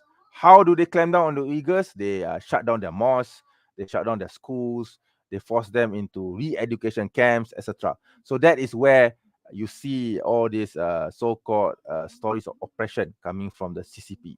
It's not against Islam. You need to keep in mind, this is not because they are against Islam. It's because they want to clamp down on the spirit of the Uyghurs who want independence. Okay, for me, I'm very neutral. I have no stake in this. If our brothers in Uyghur wants independence, yeah, I would support it. I would support a referendum, uh, you know, uh, giving them the right to decide whether they want to remain in China or they want independence. Okay, I'm a Democrat. Okay, in essence, I'm a Democrat, and I'm very progressive in governance. And I feel that if anyone wants independence, then they should be given the right to decide whether they want independence or otherwise. But but you must distinguish this from how the CCP is treating the Muslims in China as a whole. Hi, Udin. Okay. So so right now you have to keep in mind that um, in the mainland China, the Hui are treated well, relatively well, whereas the Muslim Hui, okay, whereas in Xinjiang, where the Uyghurs stay, they are treated very badly because of the nationalistic inclinations, and it's not because they are Muslims, it's because of nationalism. Okay, it's because of the policies of CCP. Okay, all right. So yeah, brother Freddy is here. Okay, I'm going to add you to the stream, brother. Assalamualaikum. Wa alaikum assalam. How you doing, brother? I'm good, Alhamdulillah. I'm good. But I'm swamped by nephews. Okay, so I have two of them here right now. That's good. Allahumma barik. Allahumma barik. So yeah. So Gosh. how are you, brother? Good, alhamdulillah. How's it going? I'm good. I'm good, Alhamdulillah. So yeah, Aki. I believe that you mentioned in a past live stream that you are Azerbaijani, right? So maybe Yes. Aki. I'm curious to know about Azerbaijan and um. I think if I'm not mistaken, Azerbaijani Shia, but I think you mentioned that you're Sunni, right? Yeah, alhamdulillah. I'm actually a revert to Islam, meaning like I was raised in a secular Shia family. I only had Okay. my grandma that was All right. practicing. All right. Well, I guess I should start by saying Bismillah, Alhamdulillah, wassalatu wassalam ala Rasulillah. And you Yes. wanted to know more about Azerbaijan. I mean, Yes, yes, I Azerbaijan do. is, I do. Let's have a session about it because just now our brother Aladdin he mentioned about he talked about Islam in Japan. So yeah, since you are here, let's talk about Islam in Azerbaijan. yeah. I mean, like, I'm not, so I haven't been in Azerbaijan for a very long time, to be fair. Yeah. Like, since Okay. 2019, I haven't been there. And even Still when I recent. was, yeah, I Yeah. mean, when I did go back there, in 2019, I Yeah. wasn't really paying attention too much to like the Islamic part of Azerbaijan. However, what I Okay. can tell you is that like Yeah. we do have things that are in Azerbaijan. We do have things that are shirk and that Okay. are innovations. Okay. Understood. However, we also have the Sunni side of Azerbaijanis as well, which Ah. are Okay. very, they're very good brothers, mashallah, Mm. from what I've Okay. seen. Oh, But I yeah, honestly, Aki, I didn't know that there were Sunnis in Azerbaijan. I thought you were 100% Shia. oh no, Yeah. Alhamdulillah, there are Sunnis in Azerbaijan. Oh, I didn't know this. This is something new for me. So maybe Aki, maybe you can tell me where these Sunnis are staying in Azerbaijan, which region especially. I mean, to be honest with you, I'm not really sure like about the region, but as far as Okay, like them being in Azerbaijan, they're pretty okay. much, from what I understand, like at least in every city, from my understanding of it, right? I mean, MashaAllah. I mean to be like, I'm like, inshallah, one day I'll show my face on the stream as well. Maybe not Okay. today, but Yeah, it's all right. like if from my understanding of it, like if I go to Azerbaijan, I have a decently long beard, and I look like Hmm. this, I'm probably going to be called a Wahhabi, because, which It's not that I can't. It's not that I don't want to keep the beard, Aki, but my genetics doesn't allow me to keep a long beard. So this is that's how I okay. live. You look really good, mashallah, Mubarak. I try to keep a beard, but no matter how much I try to shave, it's still like this. All right. So Oh yeah, it's okay. it's It just is what it genetics. is. Yeah, It's just genetics. All right. Yeah. Yeah. I see that Saiful is asking, are Yeah. Azers Sunni Saiful. Yeah. I think Azerbaijan Saiful is asking you a question. Wait, let me check. Hanafi Maturidi in madhab? I'm not Yeah. sure what maturity is, Yes. cycle. I'm not gonna lie to you. I'm not really sure what that is. If you want to explain, if you want to elaborate on it a little bit further, I see that Dread Maturidi are inside. those who believe in Sifat 20, we call it. The 20, I don't know how you translate it in Malay. I know what Maturidi is, but I can't explain it in English. Okay, unfortunately, the lingo is in Malay. Yeah. Yeah. Yeah, Oh, also, but anyway, maybe you can answer the first part of the question whether yeah, you're Hanafi and Madhab. Yeah. so in madhab, for me, I don't follow a specific madhab. I am Okay. on Quran, the Sunnah, with the understanding of the first three great Okay. generations. So you are the Salaf. Yeah, so that's what I follow. Okay. As far as for, I think Dread Inside had a question as well. Are there many Yeah, Zoroastrians in he did. Yeah. Azerbaijan? Yeah, They that's do right. worship. So yeah. So Azerbaijan before, I mean, just like many regions nearby, yes, there were fire worshippers, from my Okay. understanding of it, and Okay. we do still have like a holiday that is associated with it, with that religion, and I mean The not just in Azerbaijan, but also in oh like some, the Persian New Year, right? The Persian New Year. Yeah. yeah, and some Yeah. the Mm. regions around it, we still do have Yeah. that holiday. It's called Novruz. I don't know if you ever Yeah, heard. Nowruz. Yeah, yeah. I know. Yeah. I know that Iran still celebrates it. Ironically, Yeah. yeah, yeah, yeah. Yeah, so Yeah. we do still have that, but Okay. yeah, I mean, overall, Azerbaijan is a really good country. I really like it. It's Yeah. just Yeah. that, like, yeah, I mean, I feel like everywhere is like is being like Contradiction. liberalized in a way, right now. You know, Yeah. like a lot of places nowadays are becoming more like liberal, which is, Mm. it's Yeah. like I We think are having that disease too in Malaysia. Okay, it's very worrying. Okay, so we are liberalism is everywhere. And Malaysia is not spared from it as well. Yeah. I think the problem, like like I've said this once, like I think the problem with liberalism in like I mean, I'm gonna speak for Azerbaijan, and Azerbaijan Okay. started when the movie theaters appeared. Okay. Yeah, Okay. Okay. because the movie, like whenever you go to the movie theaters, you can Yeah. watch any Yeah. movie, and that kind of like brainwashes you, from like the Yeah. Hollywood Yeah. side of things and stuff. Yeah. Yeah, True. True. Yeah. Well, you're not able to if you're not able to manage your ideology, then yeah, you will be influenced by television. Yeah. Yeah. yeah, pretty much. Mm. And Yeah. Alika, Yeah. I mean, like, hey, I'm here. Look, you called me a coward. I debated you on Discord. Then I unfriended you because you insulted me. Now I'm here telling you to Just ignore join. the troll. Just ignore the troll, Aki. Don't worry. He or Yeah, she is just trying to annoy you. yeah. Okay. I I mean, mean, yeah. yeah. Yeah. She like I'm not sure. Like she called me like a coward of Allah. Astaghfirullah al-Azim. Just join. You know what I mean? Like, No, just ignore the troll. I mean, this guy or this girl tries to call me names too. I just ignore it. Yeah, I mean, but he or she just loves coming onto the live stream. I don't know why. It's kind of a cognitive dissonance, isn't it? Yeah. Okay. Yeah. Yeah. Anyway, is yeah. it? Okay. So yeah. Yeah, Okay. So right now, maybe you can tell us. You are in the States right now, right? So yeah. how's Alhamdulillah. so do you talk to the community, the Azerbaijani community there, or do you mix around with the other Muslim communities Yeah, in the US? Alhamdulillah, we have a Dawa team here. We do Okay, Dawa in the street.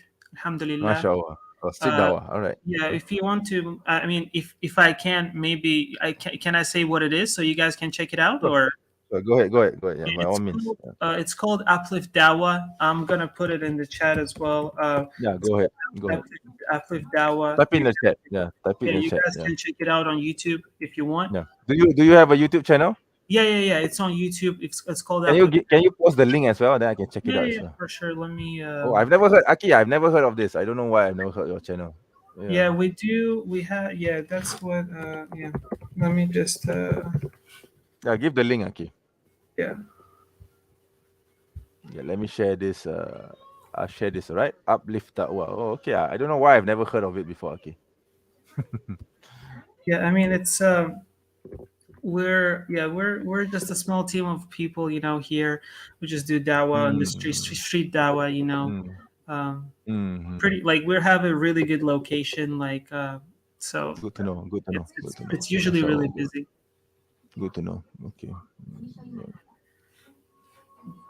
Dread, Jazakallah Hair, Sister MA, and Dread Inside is asking, are you in the States? Is that true? Is that Yes, is, he is in the States. yeah, I am in the States, and is it true that many women there are feminists?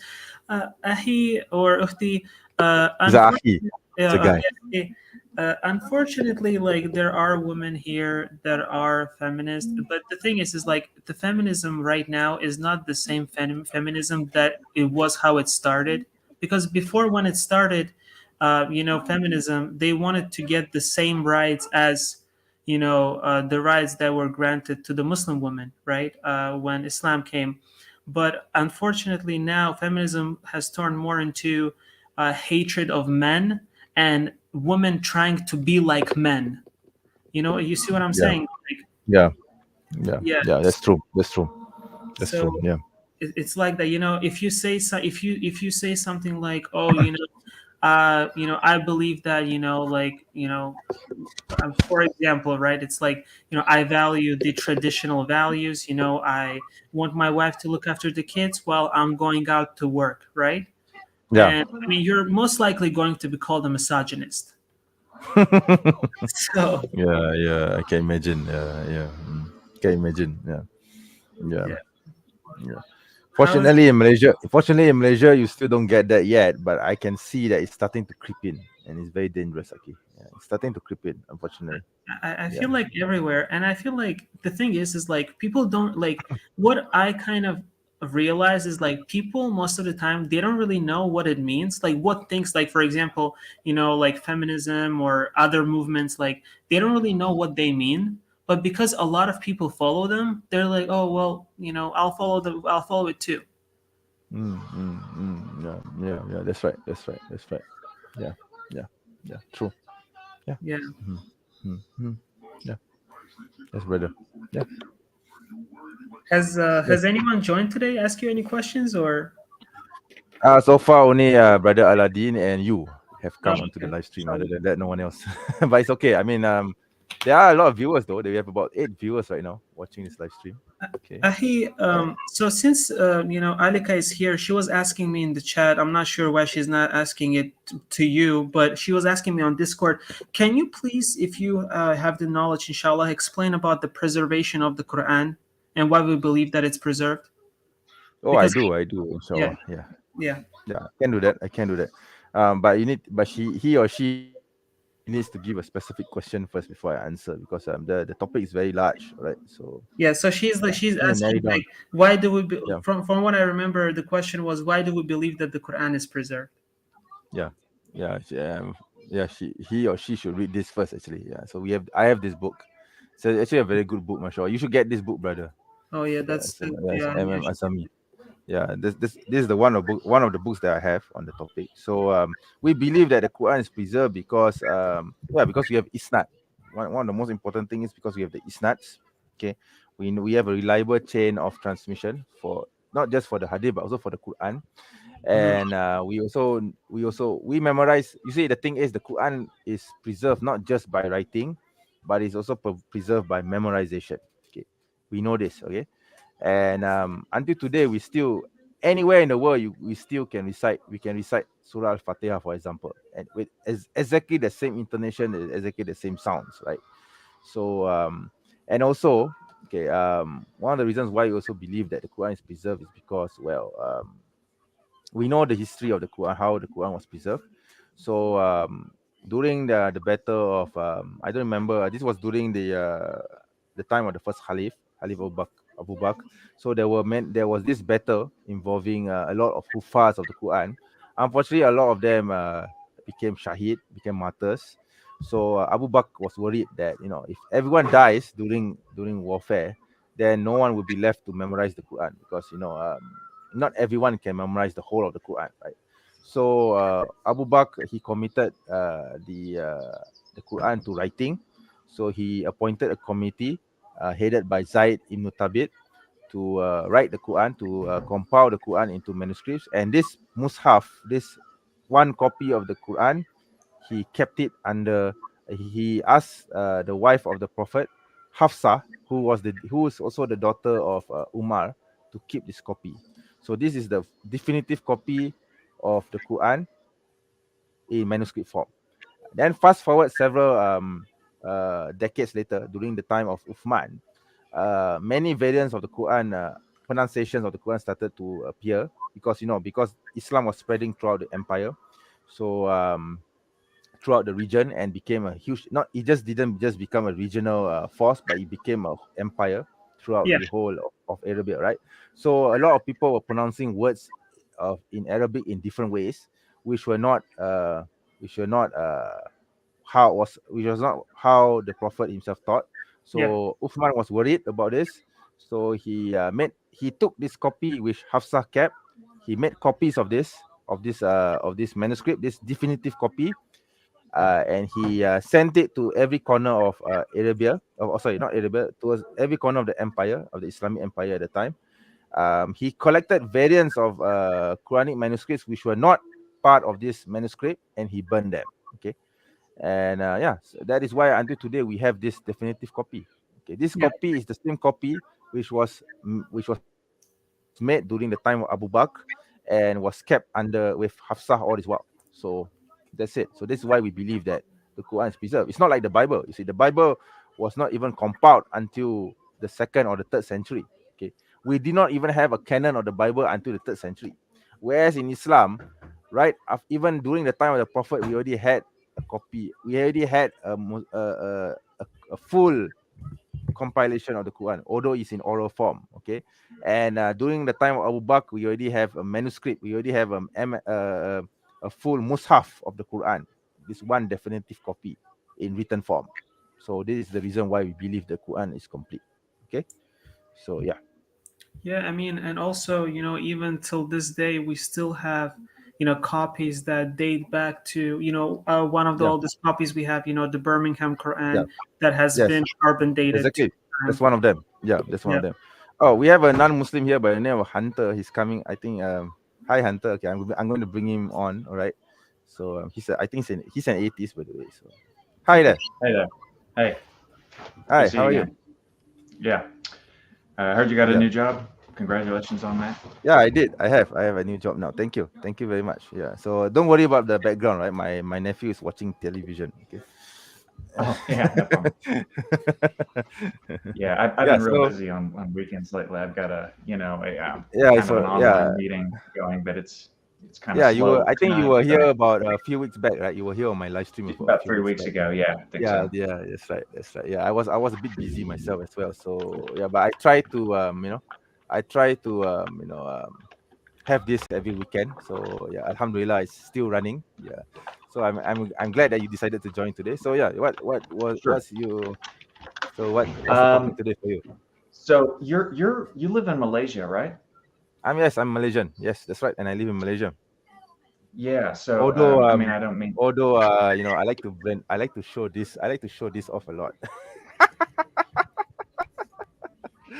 I like to show this off a lot. All right. Oh, okay. So you have been to the USA. Yeah, but don't worry, I'm still a Malaysian. I still have this. Okay, I still have this.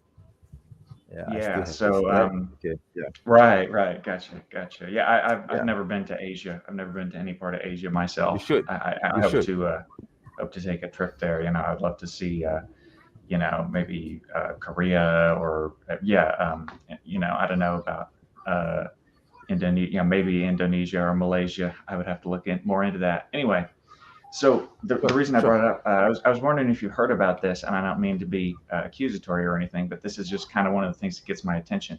Okay.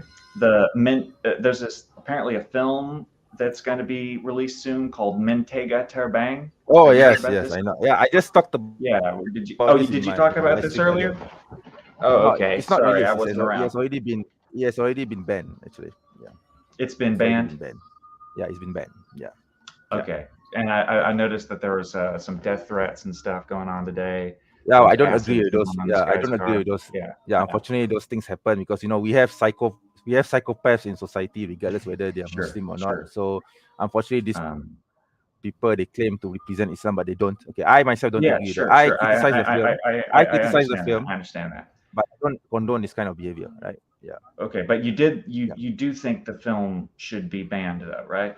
Yes, unequivocally so. Yes, it should be banned. Okay. Yeah. Okay. Well, I didn't. Maybe I can watch back later. Yeah, and actually, I see some mentioned of the this in my reasoning for that. live I stream. mean, I Actually, I mentioned in understand. this very live stream earlier. Actually, if you were to play back, then you would have actually caught it. Okay. Sure. Right, Sure. it's all right. It's Well, all right. I understand that you um, probably yeah. cannot Okay. get Well, the I thing don't want that. you to have to, recapitulate that. No, it's But okay. If you want to ask any um, questions about the film, why I think the film should be banned, what are the contents of this film, which I find very disturbing, you can ask me. Go ahead and ask okay. me. Well, sure. I guess that would be the first thing I would ask. What's the most? I really don't know that much about it. What's the most disturbing Okay. thing about it that makes The it most worthy of being disturbing thing about banned? the film is actually about there's this one scene towards the end of the film where there's this dialogue between the father. The character is the father, right, and another character, the daughter. They were sitting at the Mhm. table. Their mother just died. The mother just died, and they were Mhm. having a conversation about death and so on. And then the father suddenly said, "Daughter, okay, the name of the daughter. If you feel that there's a religion that can speak to you, you feel that you can find a religion that speaks to you, to your heart. I don't mind if you convert to that religion. I don't mind if you convert to that." That particular sentence Right. is very disturbing to me. To me, as a Muslim, that's very offensive Sure. because But in Islam, we're not allowed to apostatize, and especially not with feeling. Okay, he didn't even give a factual justification. Okay, he just simply said, if you feel that this religion speaks to you, you can convert to it. This is, to me, this is But just plain blasphemous. Isn't it legal in Malaysia for someone to leave the religion? No, It's not? it's not. Okay. Yeah. All right. So Okay. That's just one of them. but Okay. This the very this sin least, is only one of them. people Okay? This have, is one of right? them. Yeah. People have. Sorry? Okay. So do you think that so you're saying that you think that the film endorses that act, but it's a character in the film, right? It's not like the It is. filmmaker is coming out and saying that this is something that should be done. I mean, It's okay, let me ask film, a but it's different subtext. question. Let me Yeah, ask it's a different subtext, question. you see? Do you think Yeah. that no film should ever be able to show someone committing a murder? That we should ban any Depends. films Yeah. where there's a If murder? if it's too gory, then obviously not. But if it's No, supposed okay, to not in a gory way. elicit a lesson, Okay, then say it's yeah, why someone, not? say it happens off screen, and Yeah. someone and a character says, "Oh yeah, I've committed a murder. I'm a murderer." That's fine. That's fine, Should because that it's be nothing to banned? do with it has nothing to do with Akida. It has nothing to, it's a crime, and you're showing that the crime is wrong. Then it's not a problem. I mean, if you want to show someone Okay. raping, you want to show that someone raped someone off screen, it's also a crime, right? If the film doesn't promote rape and is saying that rape is wrong, then I have no problems with it. But the Okay. problem with this film is that it doesn't say that apostasy is wrong. It just simply tells you that if you feel that this particular religion speaks to you, therefore you should convert to it. It doesn't even You say the film tells is the a wrong. audience that, Yeah. or the character says that in the film? The character says that. Okay, The character in the film says that. Yeah. So if it's okay to have a character in a film who's a murderer or a rapist, why is it not okay? That's worse. You're saying that's worse than having someone. It's much worse than leaving the showing a religion? murder. For me, showing a murder is, if you know that a murder is wrong, and I think Malaysian films, they don't say that they are not promoting murder. But this film, it promotes apostasy indirectly. I mean, it doesn't blatantly say, oh, you should go out and apostatize. Obviously not. But it's a film, right? It's a creative outlet to show a certain point, or to make a certain principle, right? So they do it very subtly, and they are implying that it's all right to be an apostate. Okay. That is what I get from the film. And it's not just this scene. By the way, Hunter, it's not just this scene. There are many other scenes which leads towards this scene. I'm just telling you one of the major scenes which is so blatantly obvious. Okay. So there are also many other scenes which also indicate this, but it's a bit more subtle. Yeah, they try to hide it behind a creative subtext. Okay, because you keep in mind this is a film. Okay. Yeah. Right. Sorry, I'm still kind of halfway in a meeting. I'm just trying to. Sure. No problem. No worries. Yeah. Okay. I mean, obviously, I disagree. But this is a kind of thing where, if we go down that rabbit hole, then we're just. I mean, it's kind of just, it's one of those things where it's difficult to convince the other person without coming to some kind of conclusion about the metaphysics, and wow, that's difficult. So instead, something else. I'd like to look at kind of a different direction. Aren't you concerned?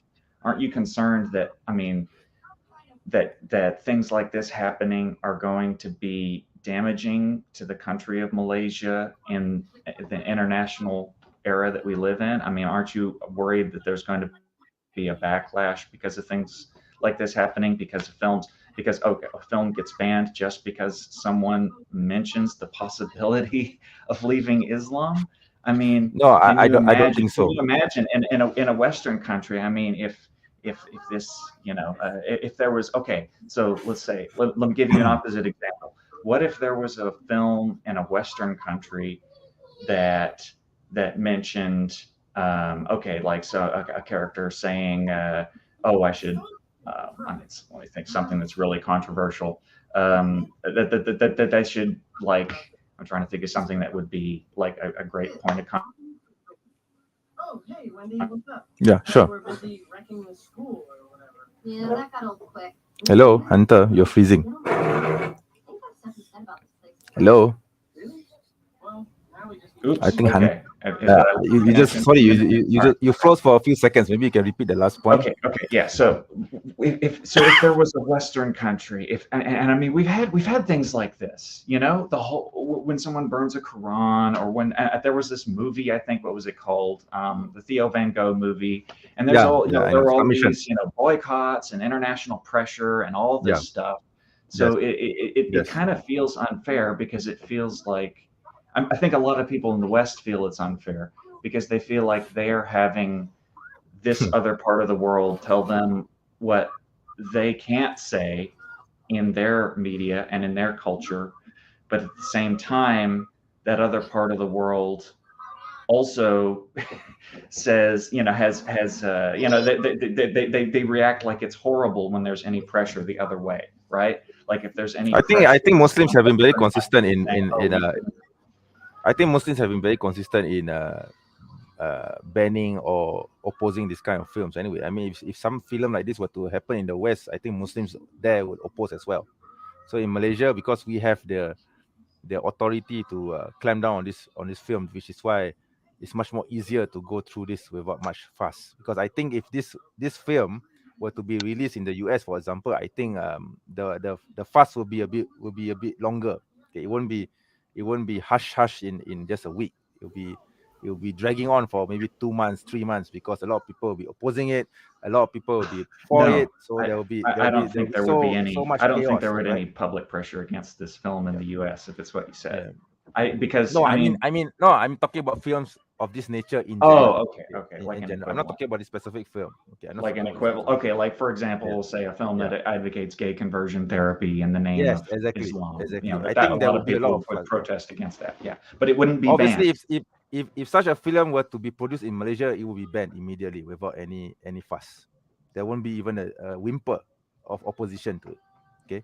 I mean, but I think in the US you're a bit more open. So if a film like that were to be exposed, and then if some people were to go against it publicly, and then there will be another group of people who will be for it, and then there will be a lot of going back and forth, right?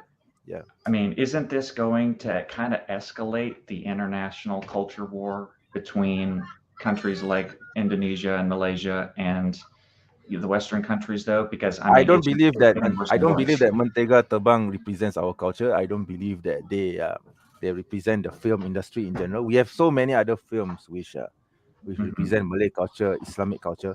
Like for example, there's this movie called Mat Kilau. If you look in, I think it's on Netflix actually. This film was very popular last year. Mat Kilau, right? Let me type the name. Right? It's called Mat Kilau. Okay. Mat Kilau. Right? Yeah. Okay. So this film has very strong anti-colonialist and Islamic influences. And last year it garnered about 100,000 ringgit. 100 million ringgit in box office records. Okay. It's the highest grossing film in Malaysia, even until today. And he has gone on to Netflix. I think this kind of films actually represent us more than this silly film called Mentega Terbang does. So why are you not talking about this kind of film? You should be watching this film, because these films represent us more than okay. I'm kind of glad you brought that up, because this idea of anti-colonialism, I mean, you know, do you think that, I guess this is kind of a difficult subject, do you think that the world, that we're still in a colonial world today? Do you think that there's some kind of colonial domination of countries like Indonesia and Malaysia? Maybe a cultural one, yes. Probably not political, but perhaps economically and culturally, yes. Yeah.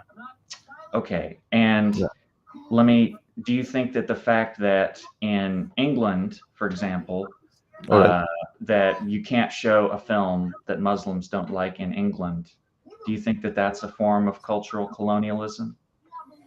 Well, I guess it would depend on the population. I wouldn't want to presume what the people. I mean, you know what I'm referring to specifically, right? From I guess it was like 5 or 6 months ago. You know, it was I forget what it was called.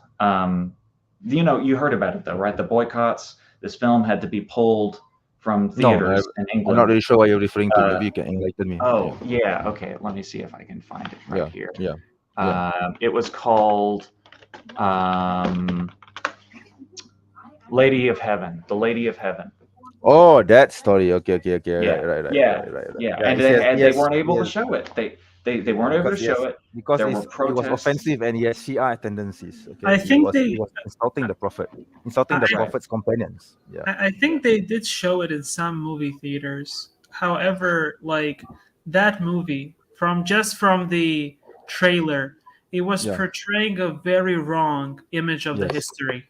Yes. I mean, sure, according to you, but not according to the people who made it. Yeah, So okay, but they don't represent everyone, Muslims. we all Okay. have our own view on what is or isn't acceptable. We all have our own normative morality, right? Of course.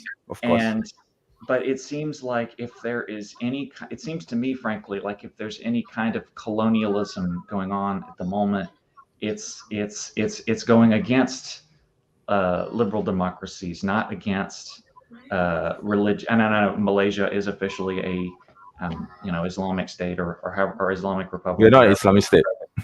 I Yeah, wish we were, but right, we're I not. know. Yeah. Sure, but I mean, I feel like this discourse of colonialism is really, I think it's just making people in the West more angry, frankly. I think that because I don't, I mean, have you seen what's happened in Europe politically over the last 5 or 10 years? It used to be that there was a really strong, kind of center-left political establishment that was generally really sympathetic towards the Muslim minorities and didn't want to offend them. Wanted to have a multiculturalism is what they call it, right? Well, that's kind of fallen apart over the last 10 years, hasn't it? I mean, Yeah, because of many issues like immigration and lack of job opportunities. They blame the immigrants for taking over job opportunities, for economic issues, crime issues. So yeah, yeah, but I think those are the main main points, right, among others. Okay. Yeah. I mean, I listen to what they say, and there's a lot of talk about these cultural issues, and particularly of people feeling like there's something being imposed on them, right? Like I understand that people living in your part of the world feel that there's something being imposed on them because there's like these Hollywood movies coming out or whatever they're showing. I watched I the don't Marvel know, movies, by the way. sexuality. If Yeah, well, if you that's a great example. So there was a controversy over those, right? That there were some gay characters, I think, yeah, and they didn't want that to be unfortunately, like for example, like Thor, the latest Thor movie was banned because it had gay undertones, so right, homosexual right. undertones. So I did manage to watch it though, so it doesn't Okay, matter yeah. to me. So Yeah. and so and I understand that there's a feeling that that's kind of an imperialism, but the way I see it, tell me if you disagree with this. I feel like it's not the same thing for there to be there's these movies being made in the West that are immoral and they're coming over here and spreading these ideas versus Muslim populations both abroad and in the West saying, no, you can't show this movie at all, you can't say this, you can't do this. It doesn't matter if your country is a secular democracy, you cannot defile our holy book, you cannot Well, defile the image, you can't show a picture of Muhammad. obviously not. I feel like that's not balanced at all. I think it is a balance because we don't ban the movies if the movies are not against our culture. You see, so unfortunately, homosexuality is banned here. We don't support the Alphabet Club. So of course, any film that has the Alphabet Club, it doesn't matter whether the film is from the West or whether it's from the East. If you have the Alphabet, if you support or if you have any hint of supporting the Alphabet Club, then the film will be banned regardless because it But goes against our local cultures here. I know, So but the laws are there. The laws are there. The culture is there, and people are going to protest against it anyway if you don't ban them. So that is why we have a authority which decides that this film should be banned. Okay, but if but you want to show it outside of outside of this region in the West where it is allowed, where the law doesn't forbid it, I don't see what's the issue. Okay. But Only Muslims the will West probably avoid doesn't it. Okay. ban any of that stuff, though. It doesn't ban things because they will offend any group. I mean, and Yeah, but in there's Islam, some of you this see, cancel culture. I'm against that. in Islam we have a law. We draw the line. We don't have ultimate freedom for anything you can do. Otherwise, anyone can go into the streets naked and dance naked on the streets, and that would be considered freedom. Okay, so we have a line, a red line to be drawn, anything that goes against our culture, anything that goes against Islam, especially anything that Islam Right. forbids, okay, Right. this is the line that cannot be crossed. It's really that But simple. there's Okay. but there's Yeah, but just there's because also the West, so just because the West allows for freedom of total expression doesn't mean that we Muslims are compelled but to allow this to happen I in yes, our I society, understand that. But then right? we also have both Muslim countries and Muslim populations saying that the West can't have that freedom in their countries either. They're Well, protesting just outside these theaters saying, "Oh, you can't show this." They're rioting. There's been people beheaded, and I know that we say, "Okay, yeah, the violence, whatever, that doesn't represent no, Islam." the But violence doesn't I feel represent us. like I'm telling you when frankly, I don't agree with the violence. Okay. I know I never said you did. I never accused you Mm. of that. But what I'm saying is, and this is what I think the counter argument that often doesn't get engaged with, that when there's this framing of it's a war against when that we have to. I mean, in Wakefield a week ago, I don't know if you heard about that, the Quran scuffing incident in Wakefield, right? I When haven't heard of it. I'm sorry, I'm not sure what in happened. Britain, you didn't hear about that? No, no, Okay. no. Well, that's kind of okay. Basically, in brief, what happened was a couple kids in high school made a Okay. bet that they were going to bring a Quran to school and do something with it because of a bet over a video game. And in the hallway, there was a little scuffle, and the Quran that he had bought, his own property that he bought, he dropped it on the floor, Okay. and there was a huge outrage in the community. A Muslim student at the school threatened to kill him. And I know you don't agree with that. You say that's bad. I'm saying that's not what I'm talking about. What I'm talking about is the local Muslim community brought out a counselor in the local Labor Party. They called in the police. They had the police came and talked to this kid just because he dropped the book. And Yeah, it's considered desecration. That's why. Huge blow up. Look up some information about it. Probably it's overplayed. I don't think the kid should have been treated that way until you have to call the Okay. police and so on. It could be an honest mistake. I mean, I do drop the Quran once in a while by mistake. Right. Okay, but Right. but I don't think the So- kid has any intention of desecration. But probably it was overblown, Sure. and perhaps emotions it. were running high, and therefore you had this kind of reaction to it. Okay, Hunter, I don't condone it, right? I would like to know like the full story, like the full context to that, because Yeah. I like honestly I don't like, maybe there are some people who are like they would do that, but like I personally don't think just merely because of dropping a Quran that guy got beat up or like No, whatever. he didn't get beat up. He didn't get beat up. He got suspended from school for a week. Okay. And the police talked to him. There were originally protests planned around the school just because one kid who went to the school dropped a book. And of course, the protests did get called off, but that's only because the school got out ahead of it and severely punished him first. And who didn't get suspended was the boy who threatened to kill him for dropping the Quran. Yeah, I wouldn't agree to that. I'm not blaming you for that, by Yeah. the way. I'm not blaming you for that. What I'm Okay. saying is that's why it's created this feeling of being of our freedom. Frankly, if you'll excuse me for being a little melodramatic, of our freedoms being under siege in a lot of Western countries. Not so much in America, but mainly in a lot of European countries. So Yes, I think honestly, I think this is an issue that these respective Western countries and European countries should sort out with their own Muslim population. Because I, as a Malaysian, I don't have any right to interfere into the affairs of the issues concerning those populations. Right? I can't. I'm from Malaysia. I don't know what the local concerns are there. What are the problems in that local? I can't just not like, for example, if let's say a Muslim community in England, they have some problems. I can't just simply fly in from Malaysia and say, oh, you need to do this, and this, right? I have no right to do this, right? But just as a Muslim from overseas, from the US or from the UK, were to fly into Malaysia and tell the Muslim community, oh, you need to do this, and this, I would oppose that as well. Okay, I wouldn't like it. I wouldn't like it, even though that person is a Muslim.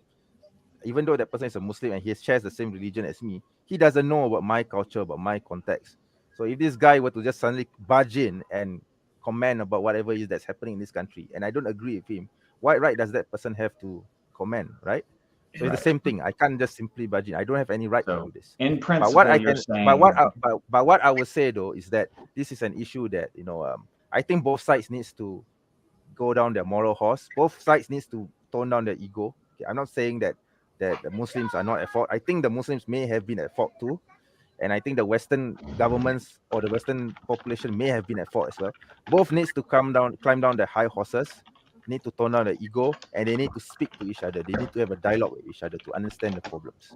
Only dialogue, it is only through dialogue which is where you can come to an agreement. If you have no dialogue, you have no communication, that is where this kind of problems happen, right? And also, if I may add something here, so Yeah, go ahead. also like Hunter, like I think this kind of behavior, the threatening, like threatening to kill someone and stuff, it can also be observed within like any community. Like I mean, just to bring you an example, for example, it can be observed within the LGBTQ community. A famous video with Ben Shapiro and Caitlyn Jenner, I believe. I don't remember. It was like someone Jenner was a man, then became quote unquote a woman, and then when they were having a debate, Ben Shapiro obviously didn't respect the pronouns of that human, and that human said, if you don't, I don't remember the exact words, but he said something like, I will send you back home in an emergency car. You know what I mean? So I mean, Wow. these kind of threats, they can be observed within any community. You know what I mean? So, And- I absolutely agree, honestly. And I think that a lot of people who want to think of themselves as being pro-LGBT have kind of willfully pulled the wool over their own eyes as to how big of a problem this kind of woke extremism is getting to be. I consider myself to be on the center left politically, but no, I don't agree with those people at all. And I absolutely think that the mainstream in America and the West needs to be a lot more proactive about criticizing that stuff. I mean, like the Harry Potter thing. You've probably heard of that, right? I watch all the movies. Okay, I've watched all the movies, and I have the books. I've read all the books. Rowling, the J.K. I've read all the books too. I've read all the books. Yeah, but I have you've the heard books. of that, I have the right? books here. Yeah. J.K. Rowling keeps getting, harassed and threatened, and we got to the point where people were getting, threats and abuse. I just think for she was playing a video game based on her she was books. against the Crazy. she was against the alphabet club, right? And then she got harassed for it, right? Well, no, that's the crazy thing. She's not against gay characters. She put gay characters in the book. She never put anything against transgender people in the books. It's just she said things about it afterwards. Anyway, so yes, I agree with Freddie. Also, for example, like that it's a problem, but I would not say that it's nearly as serious with any other group compared Hunter, to. I actually disagree with you on that, because just recently there was a story with Jeffrey Marsh. His followers went on a whole rampage, and just because he got criticized online, harass the system. Yeah. they found the address of that woman, the school that those kids go to. So that's also a threat, and they also vandalized her car. So you see what I'm saying? This is this is obviously a threat, right? And It is, yes. You know, I hate those people who send death. threats like that. And I think they're only doing harm. And this kind of gets back to what I was saying. I think they're only doing harm to the LGBT community when they act like that. But no one has ever actually been killed over that stuff in a Western country or any other country. No one that has ever been reported of being killed, because I have seen personally, like not like person to person, but I have seen a man that is homosexual be getting imprisoned because he got a homophobic comment, and he killed that guy. So I mean, Yeah. Well, because he got a homophobic comment. So sorry, I was checking on what someone else was saying. Run that by me again. So, okay, someone was killed for saying a homophobic comment. So there was a homosexual man that killed another man, I believe, for getting like a homophobic comment towards him. And you can watch that video. It's on YouTube. It's one of the Beyond Scared Straight videos. You could see it's a famous video. If you type in Beyond Scared Straight and you type Beyond in, Scared Straight. yeah, Beyond Scared Straight, and then you type in homosexual or maybe gay, and you will Gay. be able to see it there. Okay, gay inmate. Yeah, Beyond Scared Straight, gay inmate. yeah. He's he's an African American guy. You know, just to kind of give you like the image of the video, so it's easier for you to find it. Yeah, But I'm yeah, trying to see which is the original. I guess it's the. I guess okay. I'll watch this later. yeah. But sure. But the point I was trying to make is, I feel like the threats kind of have more teeth when there is actually a history of this kind of violence being carried out, and not just once or twice, but there's a pattern of violence. And I'm not blaming any specific group in the world for this, or saying that people who live in some other country are directly or indirectly responsible, but you know, you can't just say that those things are completely equivalent. No one has ever gotten, you know, publicly killed by a group, not just by a lone individual, but by a group that is claimed to be, you know, avenging LGBT rights. And more importantly, there is absolutely no tolerance or cheerleading or, you know, justification for things like that happening. Whereas we do see, frankly, in my opinion, a lot of justification for these kinds of violent events when it's targeting a perceived Islamophobic person. I mean, I don't know how much you were plugged into the social media, you know, several years ago during the whole, you know, the Samuel Paty beheading thing or the Charlie Hebdo. But if you went on to these, you know, into, you know, not Islamic, I mean, the Arab world Facebook, Yeah. or any of these social media sites, or just this year when you saw, you know, Salman Rushdie being stabbed, there was some condemnation. Yeah, I'm not going to say that there wasn't a lot of condemnation, but there was also a lot of people saying, well, he brought this on himself. You know, I'm not shedding any tears for him. And just tons of stuff like that, tons, by thousands of people. You don't see that for any other cause, that level of justification. So I That's just what want I'm to contending. kind of like get the point of your question, right? So you're saying that, you know, because there's some people, some Muslims, they give a justification to their violent actions. Does that mean that Islam is false, or does that mean that No, it's I'm not. violent, or like what is the like point you're trying to make? The point I'm trying to make is that when there's this massive condemnation of anything that is perceived to insult Islam around the world, that is giving, yeah, that specific action, not the religion itself, but the specific action of having these giant protests and having these, you know, heads of state and international leaders condemn it. I think that is giving tacit justification to the violence. I think that that's contributing to it. That's the point I'm trying to make. Like you know, there are things that you know, we like Muslims do where, you know, they fall out of like following the proper well, let me reword that. They fall short on following the proper Islam, right? Mhm. And which obviously, unfortunately, some Muslims do. I mean, and they try to give a justification to it, and you know, and unfortunately, their justification is not correct. And you know, some Muslims, they come in with like half knowledge, and half knowledge in Islam, you know, we say that half of the knowledge in Islam is dangerous, you know, because you know, you can just use, like, let's say, you know, like some of the Islamophobes, they come in with, like, for example, one line from the Quran, you know, one verse, but if they read either like one verse up and one verse down, it will actually give you the explanation of what it means. So that's what I'm trying to say. You know, if there's only half of the knowledge that anyone possesses, and they take action based on that half of the knowledge, unfortunately, some people do that, and not just within the Muslim community, but as I said, within every community. But I mean, they do that. Right. So,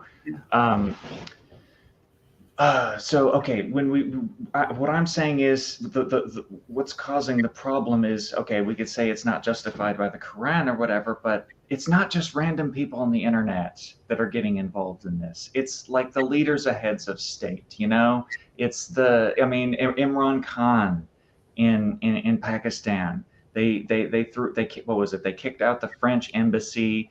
They tried to make some official demands in like the UN and tried to officially retaliate against France a few years ago when they projected the cartoons. So I think that that's so I'm saying, maybe you're correct. Maybe that these national leaders of Muslim majority countries in the world are going against the religion.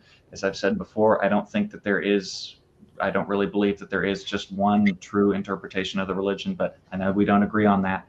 What I'm saying is, where is the pushback against that? Where is the pushback against these countries trying to make demands of Western societies and Western nations?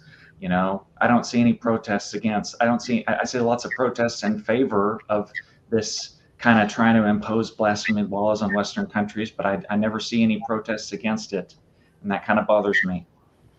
Okay, protest against what again?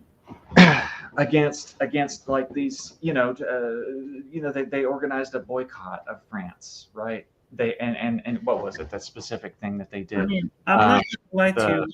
Again, I'm not an Islamic scholar or have much of Islamic knowledge because I reverted to Islam 2 years ago.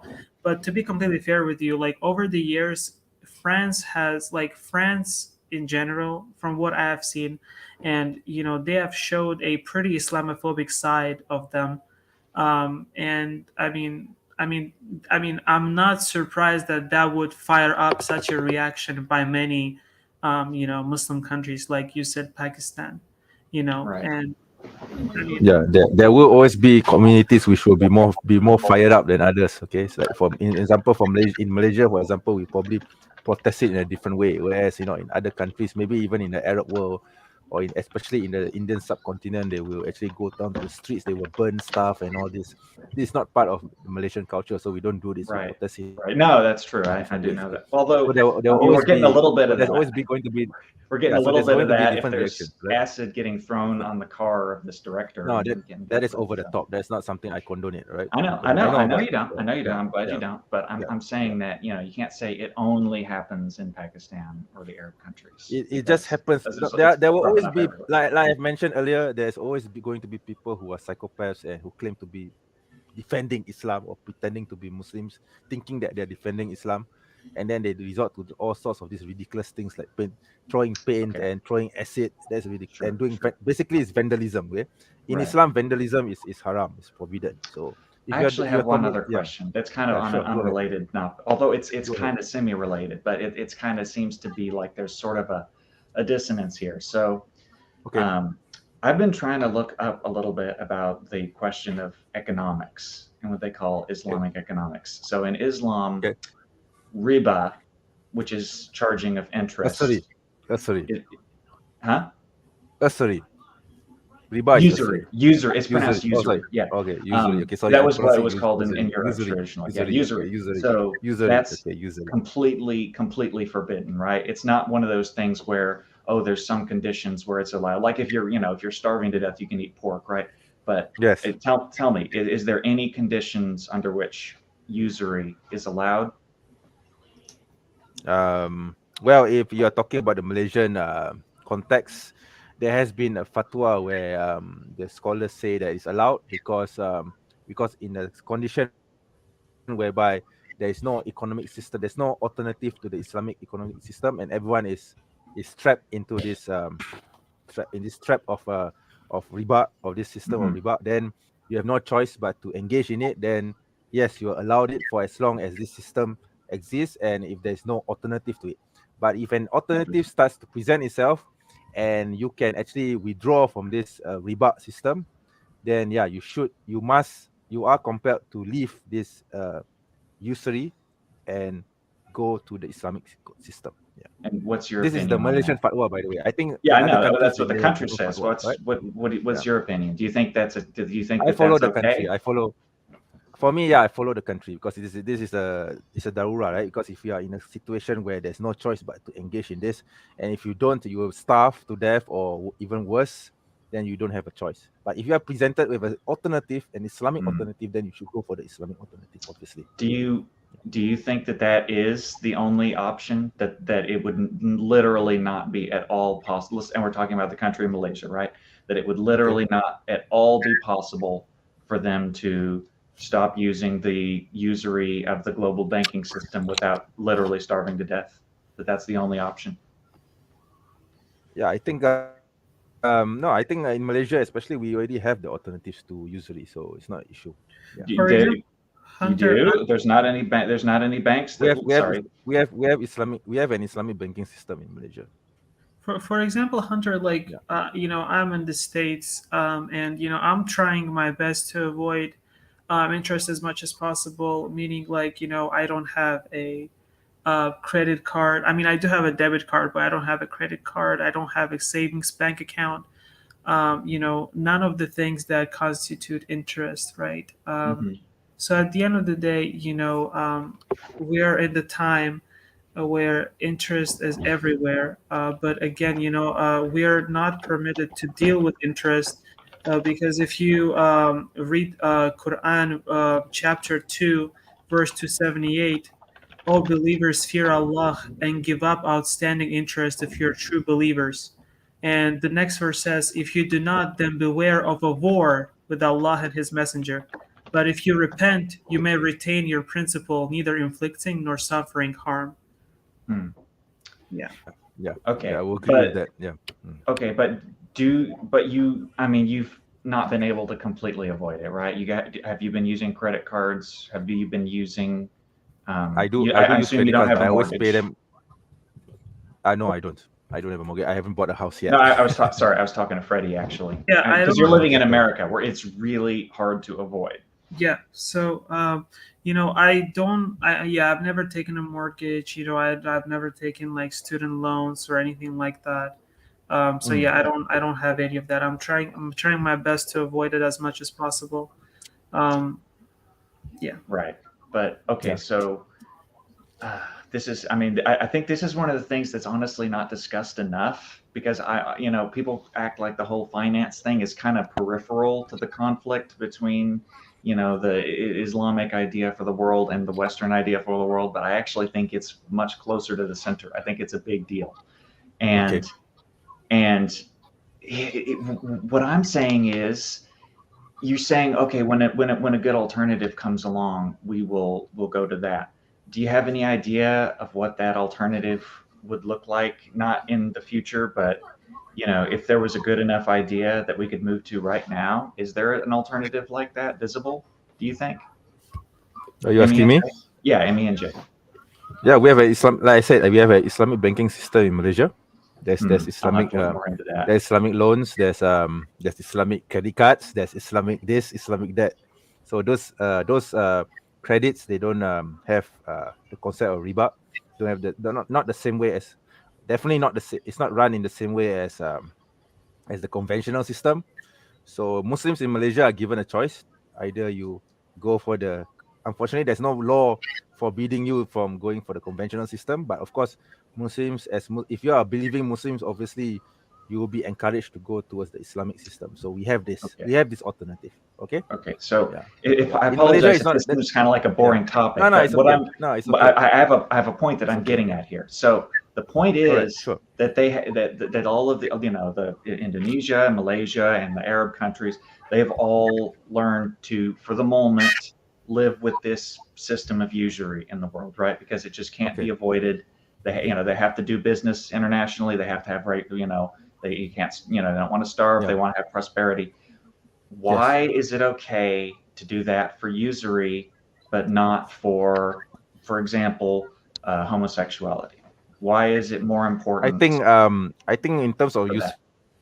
usury is a bit more complicated than that, because it can cause, if you don't because the system is such that If you don't engage in it, your whole economic system, your way of life will collapse.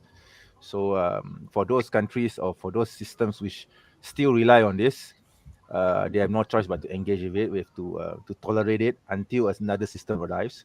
Whereas for issues such as homosexuality, is clear cut in the Quran. It's very clear cut that is forbidden, is not allowed. Wait You're a not supposed second. Wait a yeah, second. Well, that's yeah, why I was asking earlier. Isn't it yeah. clear cut about usury? Does it? That's why It I was is asking. Does it no say that what there's a I'm circumstance no where you're allowed to use usury if you really need to in the Yes, yeah, but Quran? what we are, then the question we are would be prohibited from what are the using. circumstances which will allow homosexuality? What are the circumstances which will allow the alphabet club If to be tolerated? I think pretty much just the world that we live in when we have a United Nation. Okay, so the United Nations has this thing called the Universal Declaration of Human Rights. And technically, and there's not really the political will internationally to enforce this yet, but technically it's supposed to say that all of the countries that have signed on to this, which includes almost all of the Muslim majority countries in the world, I don't does think not Malaysia have the is right a to. signatory to it. By the way, I don't think That Malaysia is I signatory. think it is. Hold on. Let me check. UNHCR, right? Universal Declaration of Human Rights. And So let's see, Malaysia. Did Malaysia sign yeah, on to it? let me check. Yes, it did. The government of Malaysia had joined the consensus in adopting the Declaration on Human Rights. I don't think we agreed to all of it. I think we only agreed. We signed on to just a few parts of it, if I'm not mistaken.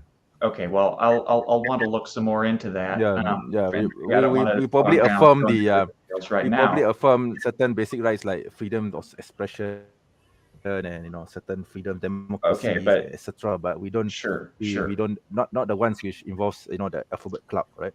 Yeah. Right. But what I'm saying is that it seems to me, I mean, this is already starting to happen in the West. I mean, I don't know if you've heard about, Freddie, you've probably heard about this, right? That a couple of these states, red states they call them in the U.S., passed really strict bills against. Well, I think the most recent ones was about abortion. But okay, so these states passed bills against it. What happened is a bunch of corporations pulled their headquarters out. They basically started boycotting doing business in those states.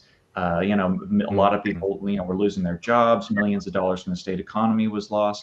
So, do you think? And I'm not saying this in like a I want this to happen kind of way, but do you think it's possible that the international consensus in favor of, for example, gay rights, could be so strong that Muslim countries like Malaysia or wherever would need to temporarily decide or make a fatwa that this needs to be tolerated for the moment, just because there's no alternative?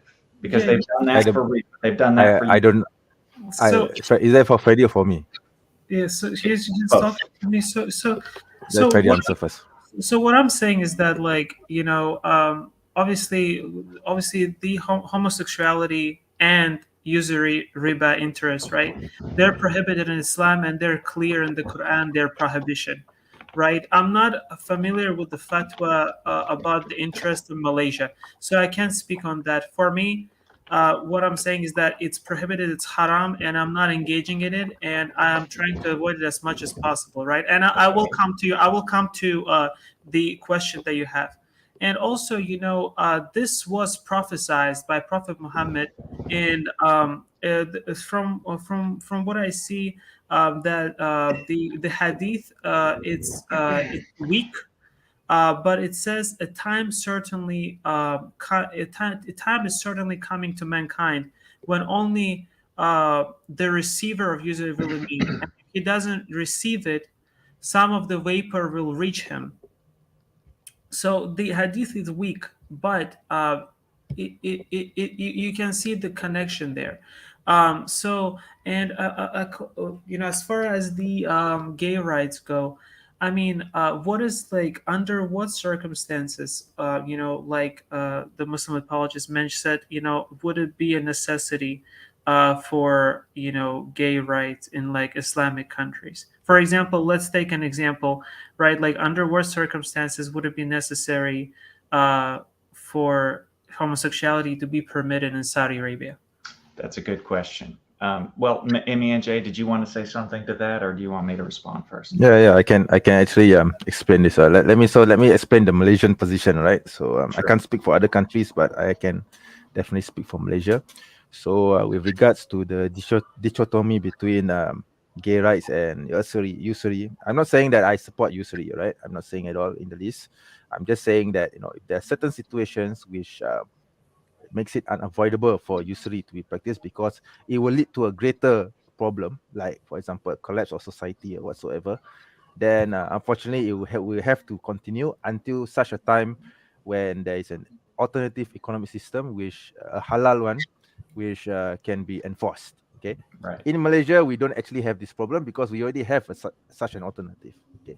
So this issue doesn't arise. Okay. Because for us, we already have the halal system, the halal economic system, okay, the Islamic economic system. We actually have a whole system built on Islamic finance. Okay, you need to Google it. Sure. With regards to homosexuality, you can't compare this to usury because there's no compelling reason why homosexuality should be allowed, or what reason would there be for homosexuality.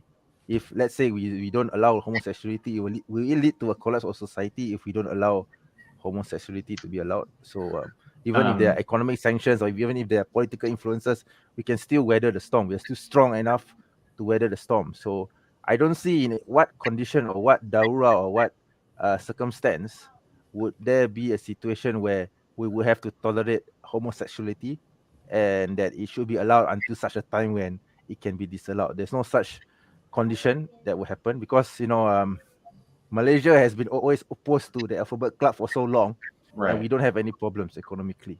We never did.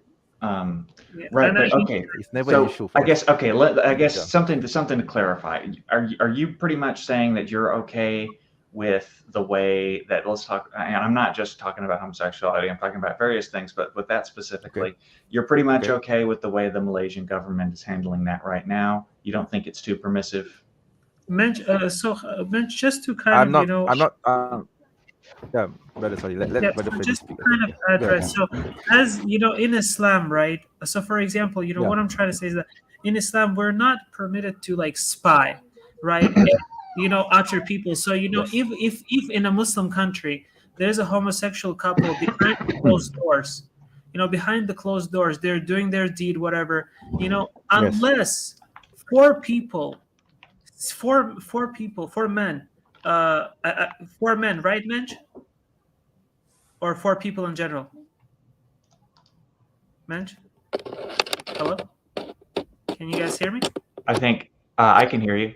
Okay. I think he's frozen. Can you hear me? He's Sorry, frozen. I think my Yeah, the internet is not great today. internet was Yeah. a bit dropped. I think the line dropped. Are you there? Yeah, I'm here. Can you hear me? Hunter, you seem to be off. Yeah, I'm here. Oh, can you hear Hello? me? Yeah, can you hear me all right? Oh boy, I think I I might think have a he's- problem here. No, we can hear. I can hear you, Hunter. Okay.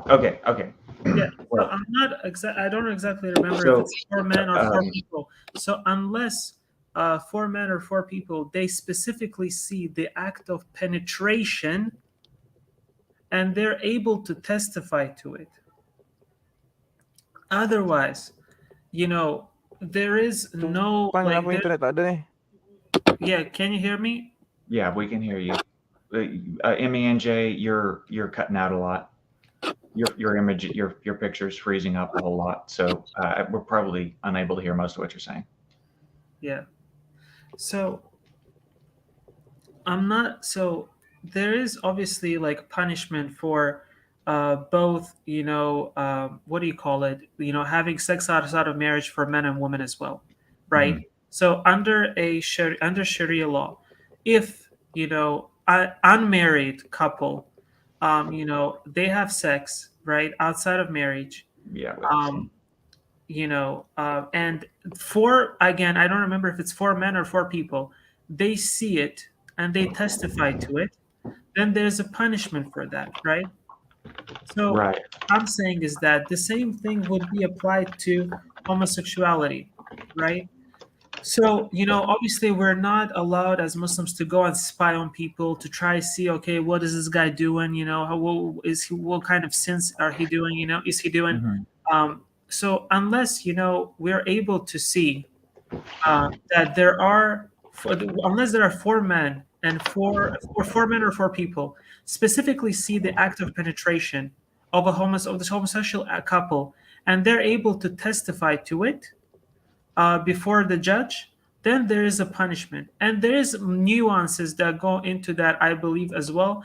That we will. I'm not, again. I'm not an expert on that. You will need to discuss it maybe with somebody who is more knowledgeable than me. If you would like to go to like your local mosque or Right. anywhere that you feel comfortable with discussing it with someone that's more knowledgeable than me.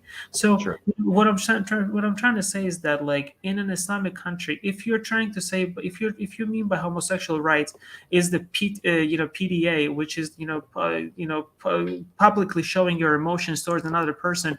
I mean, even men and women, married men and women, we're not. It's like it's weird for us to do that, right? So it's like I'm not going to be walking down in Saudi Arabia, with my wife, let's say, who's wearing a niqab. I don't have a wife, by the way, but Right. who's Me wearing a niqab, and then like just out of nowhere, like we're just sitting down on the bench, and I'll start like French kissing her. Like people are gonna be like, bro, what the hell are you doing? Like we're not permitted to do this, right?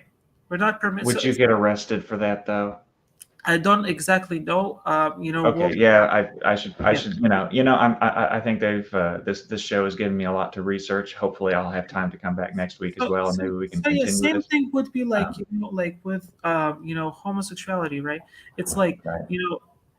like this is what I'm trying to say is that, right, under the Muslim countries, right, men, like showing the public affection for both men and women is not is I don't know if based on the country.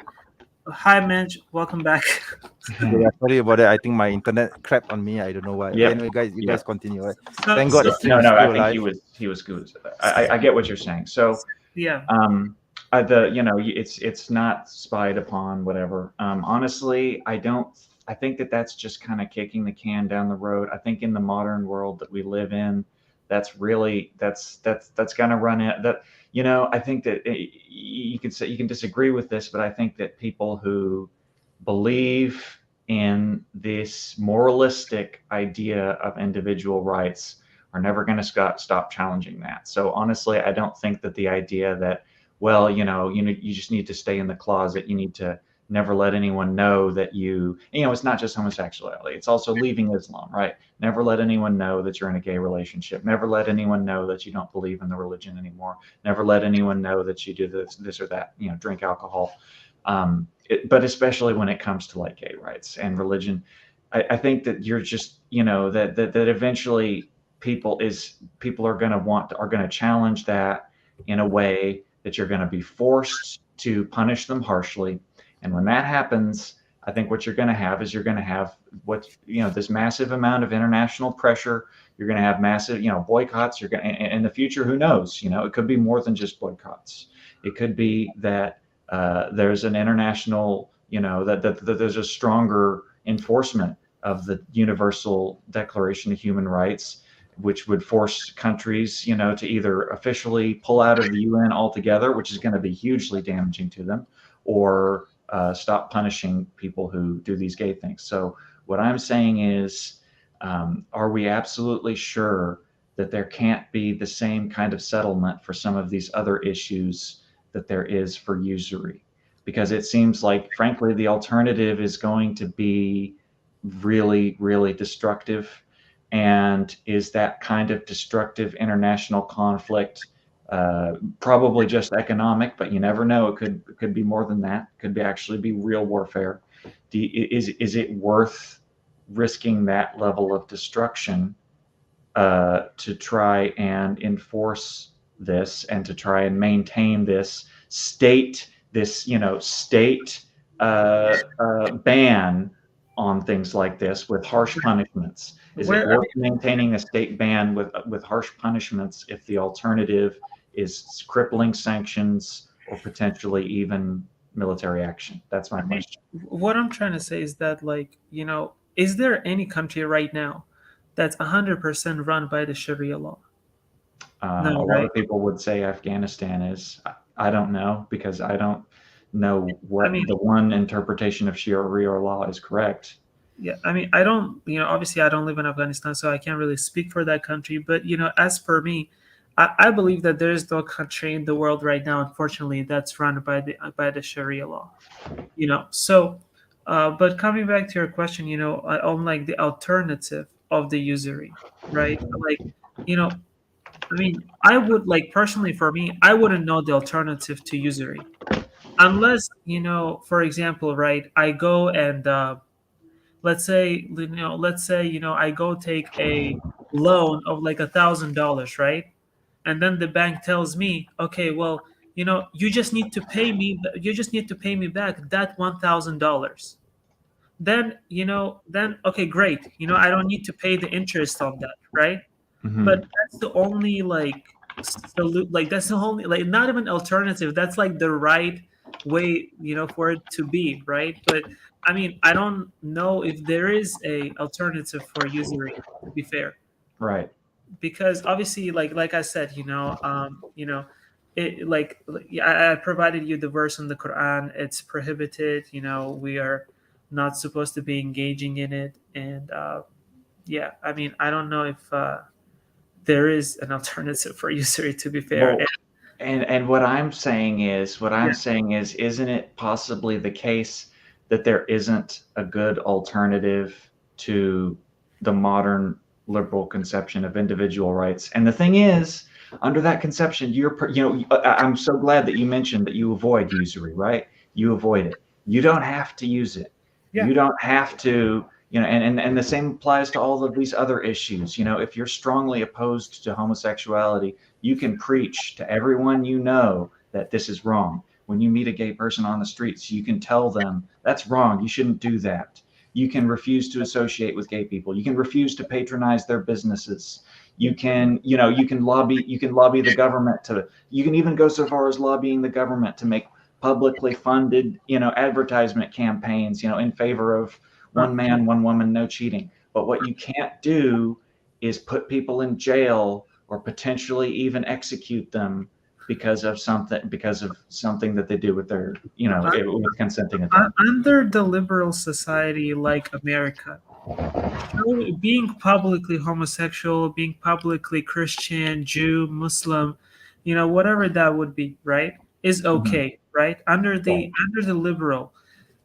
However, again, being Christian, Jew, it's perfectly fine under Sharia law as well. Like, it's not punishable or anything like that. But I was just bringing you an example of like, what is okay under the liberal society, right?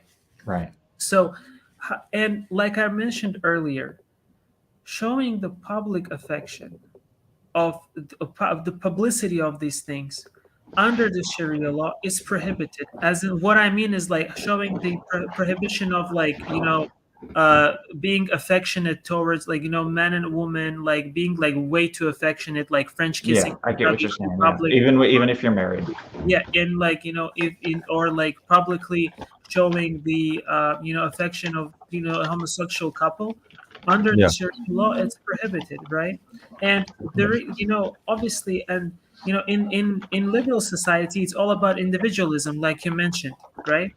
So it's all about me, how I feel, what I want to do, and that's why we've come to the point where people identify as dogs in the United States. And I'm sorry to say this, but this Yeah, is I've heard of actually that. a sad state. However, in Islam, we this is obviously like if you look at the I'm forgetting the word God, I forgot the word. If you look at God, why am I forgetting the word, man? Like if you look at if you look at there you go, wisdom, the wisdom. Just remember, if you look at the wisdom right behind this, it's to protect the community as a whole from the evils, right? From the evils of this world. And obviously in Islam, we believe that, having sex between men and women outside of marriage is evil. Cheating on your wife or your husband is evil. Being homosexual is also like let me clarify this point. Having homosexual tendencies, having feelings, that's not in itself a sin. That's not sinful. Acting upon the homosexual feelings, meaning, going out and having sex with the same gender, that's evil and that's sinful. Right. However, that if that person doing that knows that they're committing a sin, and they believe that they're committing a sin, and they know that this is sinful, this alone doesn't take them out of the fold of Islam. I just wanted to Okay. clarify that point. I understand. Yeah, so that is, That's right. yeah. What I'm saying is that I'm fairly familiar, with that argument. But I think that it's honestly going to be kind of an unavoidable clash that is going to have to be settled one way or the other. So I think that on both sides, we need to start thinking about what is going to be some kind of resolution to this that both sides can live with. Because honestly, I don't think that what you're describing is ever going to be accepted by people who have, if you want to say, drunk the Kool-Aid, but who have absorbed basically the morals and ethics of the modern Western society, which includes people all over the world, including people in Malaysia, and including a lot of people in Saudi Arabia even. I mean, look at how popular the current guy is. He's chopping away at the traditional bans on music and on free mixing and so on. So what I'm I trying to think say, that, for example, right, it's like, you said that we need to come up with a solution on what to do something on doing something about this, right? Let's go back to the issue of homosexuality, right? Like, Right. Is anyone in Islam, in a Muslim country, right, going around and looking for homosexuals, just like, trying to hunt them down? Like, absolutely, yes, absolutely. Come on, man. Like, Yes. who has that Okay. much- Look at Qatar. This is one of the things that that happened in Qatar. And you can look this up. And you say, oh, it's just if you have do these things in public, if you kiss or whatever. And hi there, hi. And if you MENJ, I'm kind of, this is kind of a sensitive topic that I'm discussing at the moment. Yeah, it's okay. I'm gonna. By the way, I have someone here, Brother Aladdin. He wants to come onto the show, so I'll bring him on. All right. So he's Palestinian. He's a Palestinian brother. Yeah. Sure. Salam alaikum, brother. Again. Assalamu alaikum. Assalamu alaikum. Brother, I hope that you will be patient with me. I've been listening to you for the past 1 hour talking about this LGBTQ, which I consider rubbish topic, disgusting topic. Yeah, I mean, it's something that everyone loves to talk about. So yeah. No. I want to share something, please. Just give me a couple of minutes, please. Yes. First of all, to the brother Freddy the ruler, Jazakallah khair. We don't have anything in Islam said you can be a gay, but if you commit the act, you commit a sin. No, that's haram. It's nothing like that in Islam. And Prophet Muhammad spoke about this explicitly in the hadith, and Allah spoke about it explicitly in the Holy Quran. I'll quote you the verses from the. Let me finish, please, brother, if you don't mind. Please. Just give me a couple of minutes. Jazakallah khair. Write the notes, then you check them. Barakallah fi. Allah subhanahu wa ta'ala says in the Holy Quran, in Surah Al-Isra, chapter 7, verse 80, وَلَا تَقْرَبُوا الزِّنَا إِنَّهُ كَانَ فَاحِشَةً وَسَاءَ سَبِيلًا, which means, do not commit such immorality, indecency, as no one has preceded you with from among the worlds. Allah says again in Surah Al-A'raf, chapter 7, verse 80. I'm sorry, first one, chapter, I'm sorry. Let me repeat myself. I was mistaken. Forgive me. Allah subhanahu wa ta'ala says in Surah Al-Isra, chapter 17, verse 32, وَلَا تَقْرَبُوا الزِّنَا إِنَّهُ كَانَ فَاحِشَةً وَسَاءَ سَبِيلًا. Do not even go near fornication, for it is a very indecent flang and a very evil way. And this LGBTQ, one of the worst fornications. Allah subhanahu wa ta'ala spoke in Surah Al-A'raf, chapter 7, verse 80 and verse 81, said, وَلُوطًا إِذْ قَالَ لِقَوْمِهِ أتأتون الفاحشة ما سبقكم بها من أحد من العالمين إنكم لتأتون الرجال شهوة من دون النساء بل أنتم قوم مسرفون, which means, and we have sinned Lot when he said to his people, do you commit such immorality, indecency, as no one has preceded you with from among the worlds? You approached men lustfully in a place of women. You are people who exceed all bounds. Allah subhanahu wa ta'ala spoke again in Surah An-Naml, chapter 27, verse 54. وَلُوطًا إِذْ قَالَ لِقَوْمِهِ أَتَأْتُونَ الْفَاحِشَةَ وَأَنْتُمْ تُبْصِرُونَ, which means, and mention Lot when he said to his people, do you commit immorality, indecency, why you are seeing? When you come to Prophet Muhammad, he said in Hadith Sahih, authenticate Hadith. I'll quote some of the Hadith, which means the traditional saying, narrations of our beloved Prophet Muhammad. Maybe the guest doesn't know what is Hadith, so therefore we believe the Hadith is the traditional saying of our beloved Prophet Muhammad for us as a Muslim. Prophet Muhammad says, لعن النبي صلى الله عليه وسلم المخنثين من الرجال والمترجلات من النساء. In another hadith, لعن الرسول المخنثين من الرجال والمترجلات من النساء, which means the Prophet, may peace of Allah be upon him, he cursed effeminate men, we call them مخنثين, whom you call gay, and women who imitate men, those lesbian. So they were cursed by Allah and by Prophet Muhammad. Prophet Muhammad also says another hadith, لعن الرجل يلبس لبس المرأة لعن الرجل الذي يلبس لبس المرأة والمرأة التي تلبس لبس الرجال. Men who dress up like women and women who dress up like men were cursed by Allah subhanahu wa ta'ala. There are so many hadith. This is the hadith that you have to know, brother. لعن الله المتشبهين من الرجال من النساء which means Allah and Prophet Muhammad curse those who imitate others. So when those gay try to imitate, or those men try to imitate those LGBTQ, even without action, imitation itself is haram, being cursed by Allah. It's not the act. We did not talk yet about the act. We are talking about the imitation. Yeah. So once Prophet Muhammad says, what's that? من تشبه بقوم فهو منهم. If you imitate any people, you became one of them.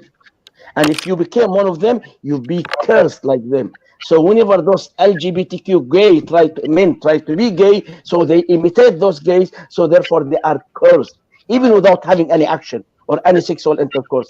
Imitating them is haram, because this creates temptation and fitna. That's what the ulama says. That's what the ulama says. Assuming that there's no, I'm coming to you. I'm coming to you. Excuse me, I'm coming to you. I've done with the brother. I'm coming to your answer, to answer your questions. You are an American, right? With all due respect to you. You're an American citizen, right? Okay. Yes. Can I have 3 or 4 legal wives under American government laws? No. Why is that? Let's see. That's an interesting question.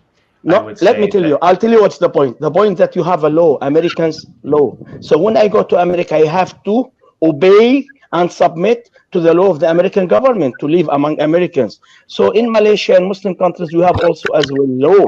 So when you come to our countries, you have to submit and obey our laws. Don't tell me in the name of a freedom, give them rights. So why don't you give us also our rights? You can have 4 women living with you in America. No. That's I'm saying legally wife, according to Islamic laws.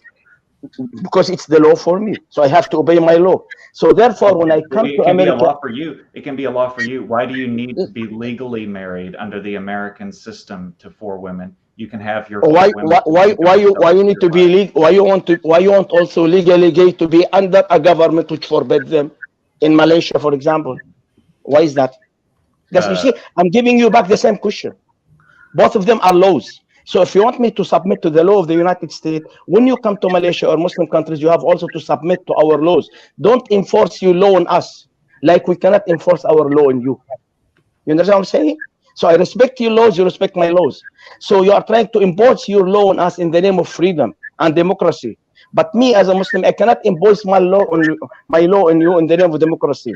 When we forbid LGBTQ in our Muslims country, you call this against freedom. But when you ask for their rights, you call this freedom. Why don't you consider also What us rights? forbidding them as a freedom of opinion as well? What rights are being forbidden to Muslims in the United States? I know you say, oh, we can't be legally married. What does that actually mean? What effect does that actually have on your day-to-day life that you're not legally married? You didn't get my point. My point here that you have laws. I have to submit to the laws of US if I'm living under US. The laws are not government. equivalent. They're not No. equivalent because what you're Can I talking break about the law? has Can no I break the law? effect on Can your I break day-to-day the life. law in US? Can I break the law in US? Any laws? Choose any law. Can I break any law of US government and not go to jail for it? Yeah, so I'm not saying that there are no laws in the United Please States. answer my question direct to the point. Can I break any American's laws, which everybody know it's not allowed, it's illegal? Can I break any law and not going to jail under American laws for breaking such law, or I will be punished for it? Obviously, the answer is no. You can't break laws without having some kind of legal sanction. What I'm saying is that the laws aren't equivalent. You say that you're saying that they're equivalent. Exactly the same thing for us. The same thing for us. If you come to our country, you submit to the laws. You don't impose your law on us. No, because it's illegal for us. Finish. Because the law that so I have a moral system just like you do, and I know that you don't agree with it, but into the current jurisprudence of international law that almost all Muslim countries have also signed on to, you have a right to live your life. You have a right to to express your basic identity, which includes dressing like the other gender. You don't have a right to any particular privileges. Legal marriage, as you're describing it in the United States, is a privilege. It's not something that you have to do. No one is forced to be married at all. If you want to have 4 women living with you and have all of them say that they consider themselves your spiritual wives, or that they consider themselves to be your wives under Islamic law, no one is going to stop you from doing that. Whereas someone who is gay, just like you've explained to Freddie, who acts in a I'm whatever in a manner that you think is feminine, they can't just live their life in a normal way under the Islamic law that you're talking about. So the two laws, yes, they're both laws, but they're not equivalent. So I don't consider that to be unjust. You did not get my point. You didn't get my point, and you are going around the bush. Once again, I'll repeat myself and I make it very, very clear, explicitly. When I come to US, you have some rules and regulation. You have law. I have to submit and obey such law. I cannot break the law, or otherwise I will be punished for doing it. When you come to the Muslim countries, we have also law. You have to submit to our laws. Even if our law agree with the laws of your country or not, I cannot bring American laws to implement it on Malaysians or Muslim nations, and I cannot bring Muslim laws and implement it on Americans. Americans forbid us to practice Sharia in USA. That's their law. No, so they we don't. also as well. No, they don't. Let me finish, please. Please, let me finish. I gave you an example, and you agree with me. It's a privilege or not. That's not the issue. You cannot marry 4 wives legally under American laws because it is illegal. Can you legalize this for me as a Muslim? No. So this is the law of the country. That's the point I'm trying to tell you. This is the point. So I have to respect your laws. You have to respect our laws. Now, when we come to US, we respect your law, and we don't say this is against the human rights, against Muslim rights.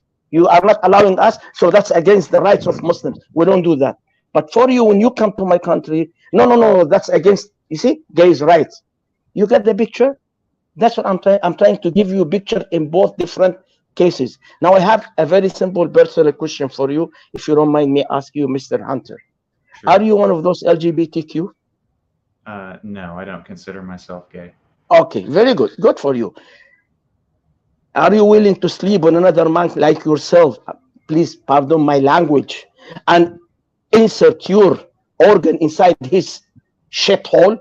I'm sorry, forget my language. Are you willing to do that? Depends on the circumstances. Answer my question by yes. You see, now you are hesitating. You see? I would do that. I would do that. I don't really want to, but there's some circumstances where I would. Sure. I don't think it's evil. I don't think it's wrong. I just don't want to do it. You see, everybody here now notice that you became hesitate. Well, I don't know. Yeah, I will do that. But you see, honestly, until you sound a bit defensive. I'm not hesitating. You see, brother. Now you see, you don't know. He's defending something that he cannot even practice. He's trying to defend their rights. I'm defending anyone who with all due respect. With all due respect, I'll give you another example. I'm sorry, please forgive my language. I'm trying to be sincere with you here. Are you willing to give any man a blowjob? Another man a blowjob? Yeah, you give him a blowjob. Sure. I don't want to, but are there certain... No. I'm not asking. So you cannot say sure and I do not want. You say you contradict yourself. Sure, but I don't want to. It's not a contradiction. You see? It's not a contradiction. You see, this is well, like, what would be to reiterate like what Aladdin is trying to ask, like what would be like the circumstance for you to like actually like do it, like what he just mentioned? I don't know how much detail you want me to get into. I would say maybe if someone, my God, please spare me the details. Oh yeah, my God. okay, well, okay, bro, I have to step out now. I have to go for Salat, bro. Okay. I want to go to Salat, bro. Thank you very much, Mr. Hunter. Maybe Mr. Hunter, I do apologize. A lot of money. If he offered me $1,000, yeah, I would do that. So you're doing it for money. So you have a reason, money. So without no money, you will not do it. You just contradict yourself again. I have to step out. I have to go to Salah. Thank you very much, Mr. Hunter. Brother, I'm sorry if I offended you. I do apologize. Freddy, Jazakallah khair, Akhi Freddy. Assalamu alaikum. Just 1 minute, please, Mr. Dean, please. Do you think that no other country in the world... Okay. So yes to leave, right? Maybe next time, right? The point I was going to make, and I guess, okay, goodbye if you're leaving. The point I was going to make is... Go ahead. I think it's really... honestly kind of hypocritical to say, oh, we have our law in this country and you have your law in that country. No one really believes that. Do you believe that if there's a country like, it's easy to use the example of Nazi Germany. If it was perfectly legal under their laws to execute people for being the wrong race, is that okay? Should the rest of the world have nothing to say about that? Of course it's not. Of course it's not, but that is a universal. Well, I'm not saying that you need to agree with this. I'm not saying you need to agree with this. Okay. But the moralistic Western modernist sees laws under which gay people could be put to death. Yeah, and how recent is that? I mean, pretty much 30 years ago, 40 years ago, this issue doesn't even rise. This is very recent, by the way, Hunter. It's only like the past 10 years. Yeah, well, right? in 100 years, a couple hundred years ago, what about 50 years ago, 100 years ago, it was okay to enslave people. You know, slavery is not an issue in Islam, by the way. Slavery is not an issue in Islam, by the way.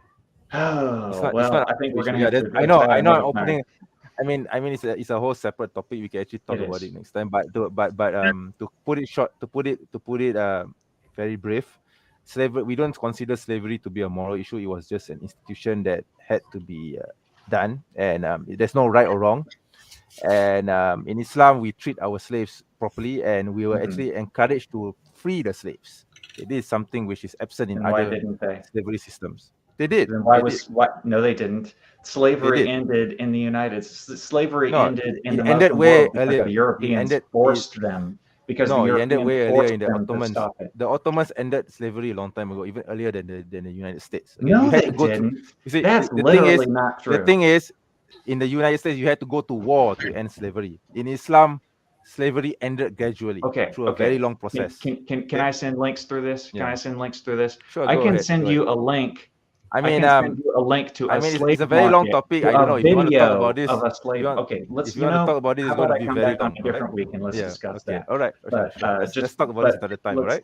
Instead of talking about slavery per se, well, let me be really brief on that. I think if any country practices slavery in the modern day, in the future, that it is the prerogative of the international community to basically come in and forcibly stop or kill whoever is holding slaves and if there is liberate a those consensus in the So- whole world that slavery is wrong and everyone should not be practicing slavery, then yeah, why not? But if Okay.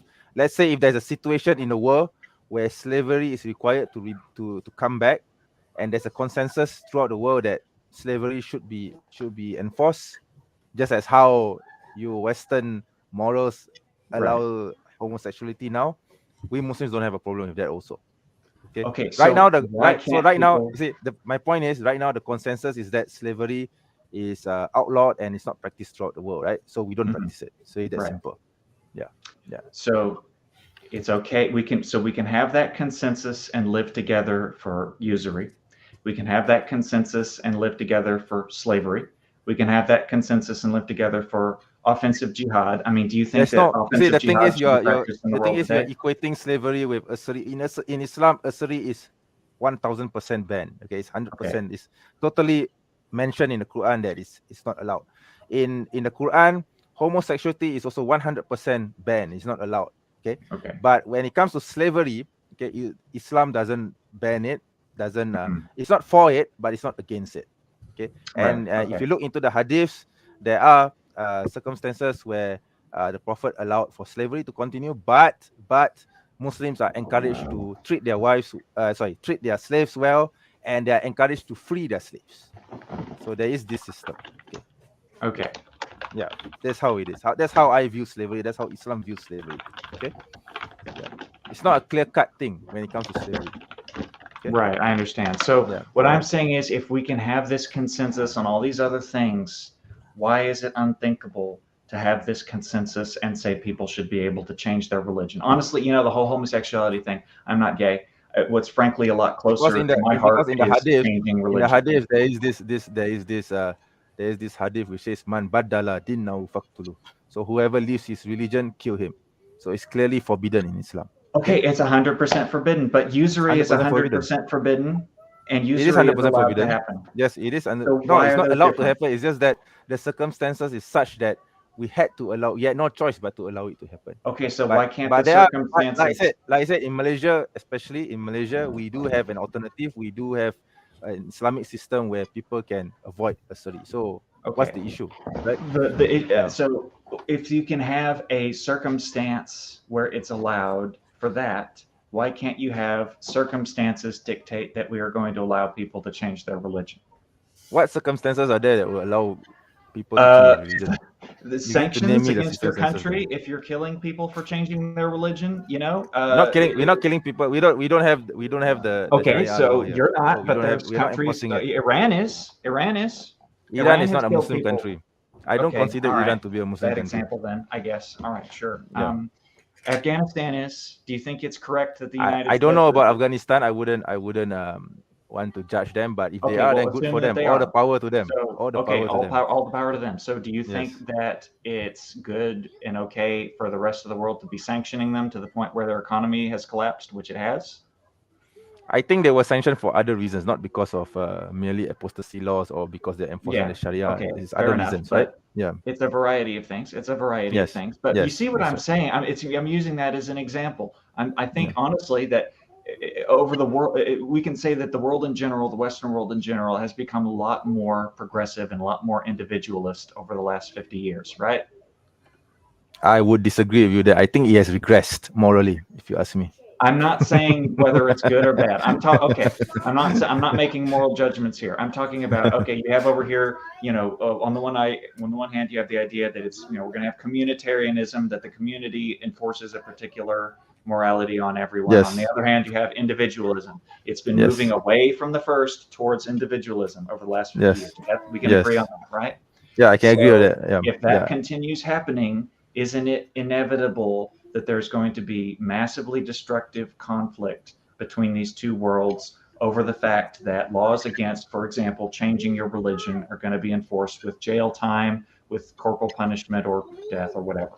Isn't that Well, unavoidable? I think we will have to worry about that when we cross that bridge. I can't predict the future. I don't know. Aren't we already Yeah. crossing the bridge? Look at Brunei. So you've heard about the example of Brunei, right? It has a much harsher interpretation than Malaysia does of enforcing. It claims to practice Right. the hard laws, but I've not seen that in practice, so I don't know. I can't comment. Also, I'm not a Bruneian, Okay. so I don't know. Well, Okay.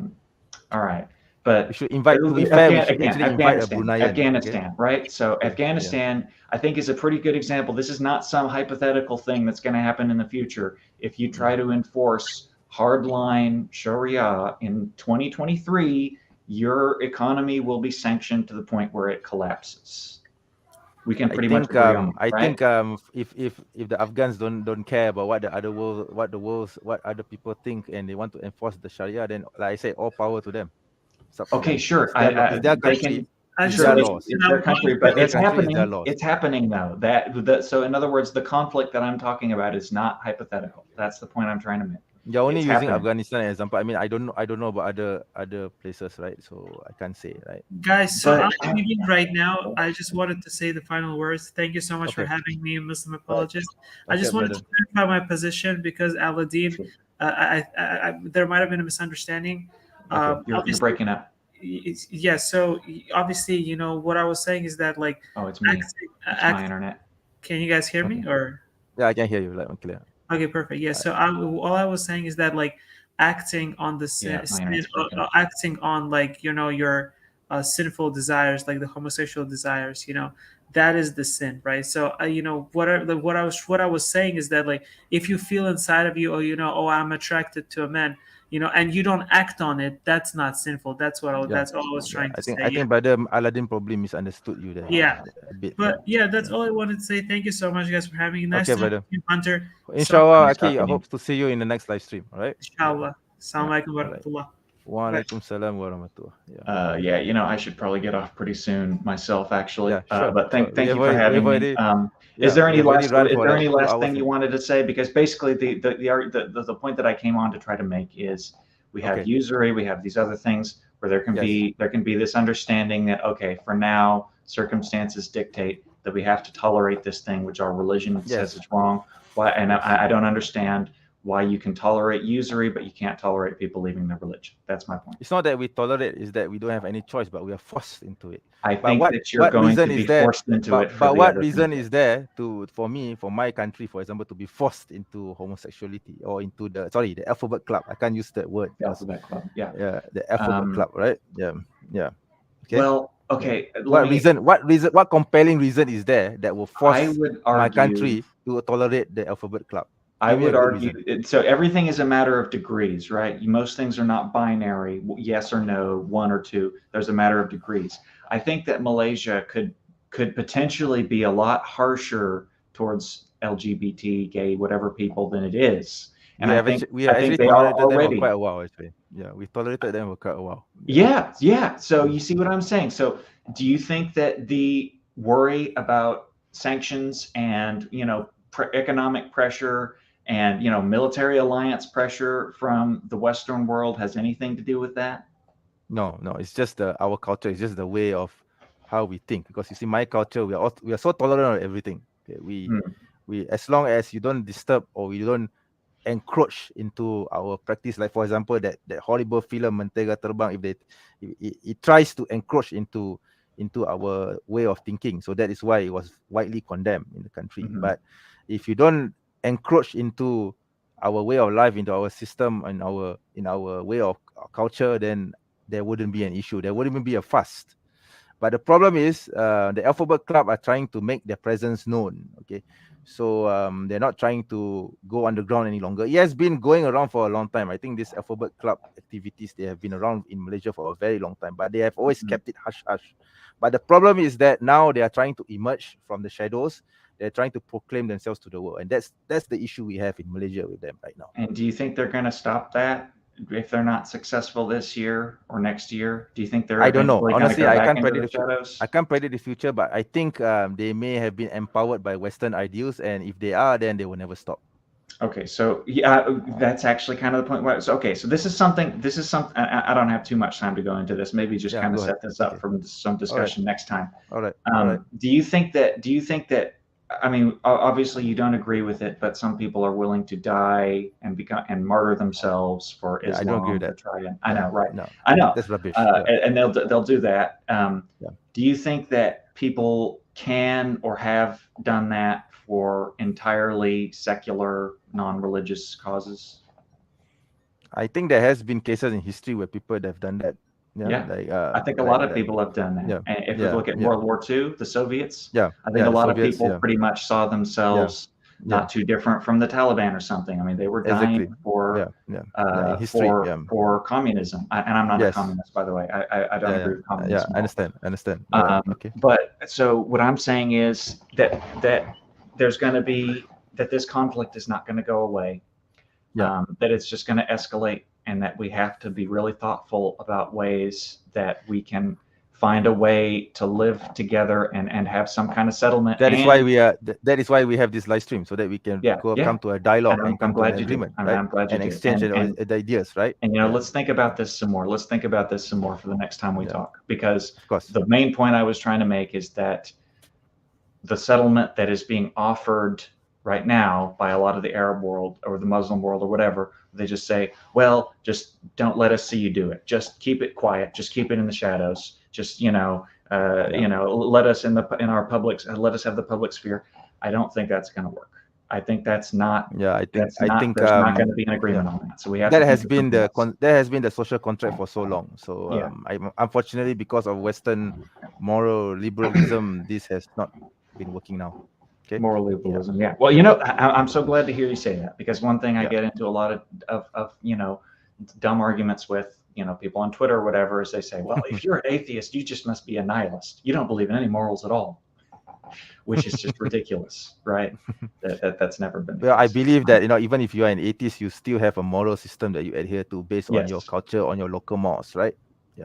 And people can be fanatical about that. It can, like you said, the LGBT people, and I agree with you. Some of them are crazy. Some of them, I get into a lot of arguments with those people. Actually, people giving death threats to someone just because they said something nice about J.K. Rowling or I know the incident you were talking about, the woman who criticized on TikTok. I absolutely condemn the people who were sending threats to that woman. I don't agree with her.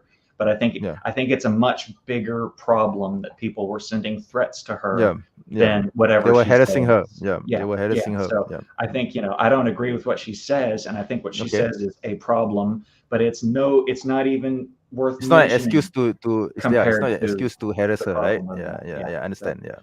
You know what? I'm going to look into some more into how the Malaysian economic system on that actually works. Like I said, I think that the whole usury thing is actually a big deal. I think people don't talk about it that much in terms of being a conflict between Islam and the West, but I think it's a big, important topic. So let me look a little more into that, and if I find the time, I'll come onto your show again. Before you go, I'm going to share with you the link from the Central Bank of Malaysia.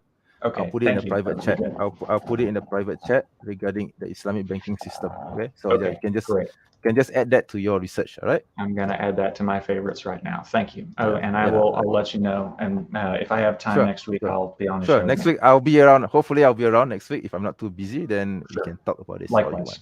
All right. Okay. Thanks for having me. All right. Yeah. Likewise. Thank you for coming onto the show. Right. Sure. Okay. See you. Right. So that's it. Wow, there has been a really long discussion going back and forth, and then my internet crapping on me. Okay, I had some problems with the internet, and I think I need to sign off now, because it has already been 2 hours and 59 minutes, and we are 30 seconds away from 3 hours. MashaAllah. 3 hours, guys. 3 hours. You have put me on for 3 hours. Okay.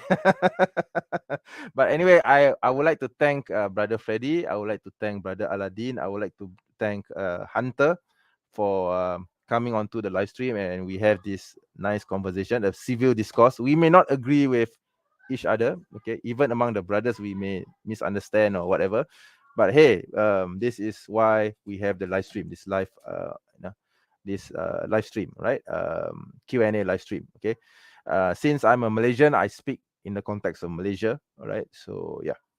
So of course, there will be certain things from the Malaysian perspective which may actually not sit down well with the brother from Palestine, or from the brother from Saudi, or from the brother from the US. All right. But this is how we Malaysian Muslims think. Okay. And we have a fatwa council, a fatwa data bank. Because you see, in Malaysia, we have 14 states. 8 states are ruled by sultans. Okay. We have a king for each state.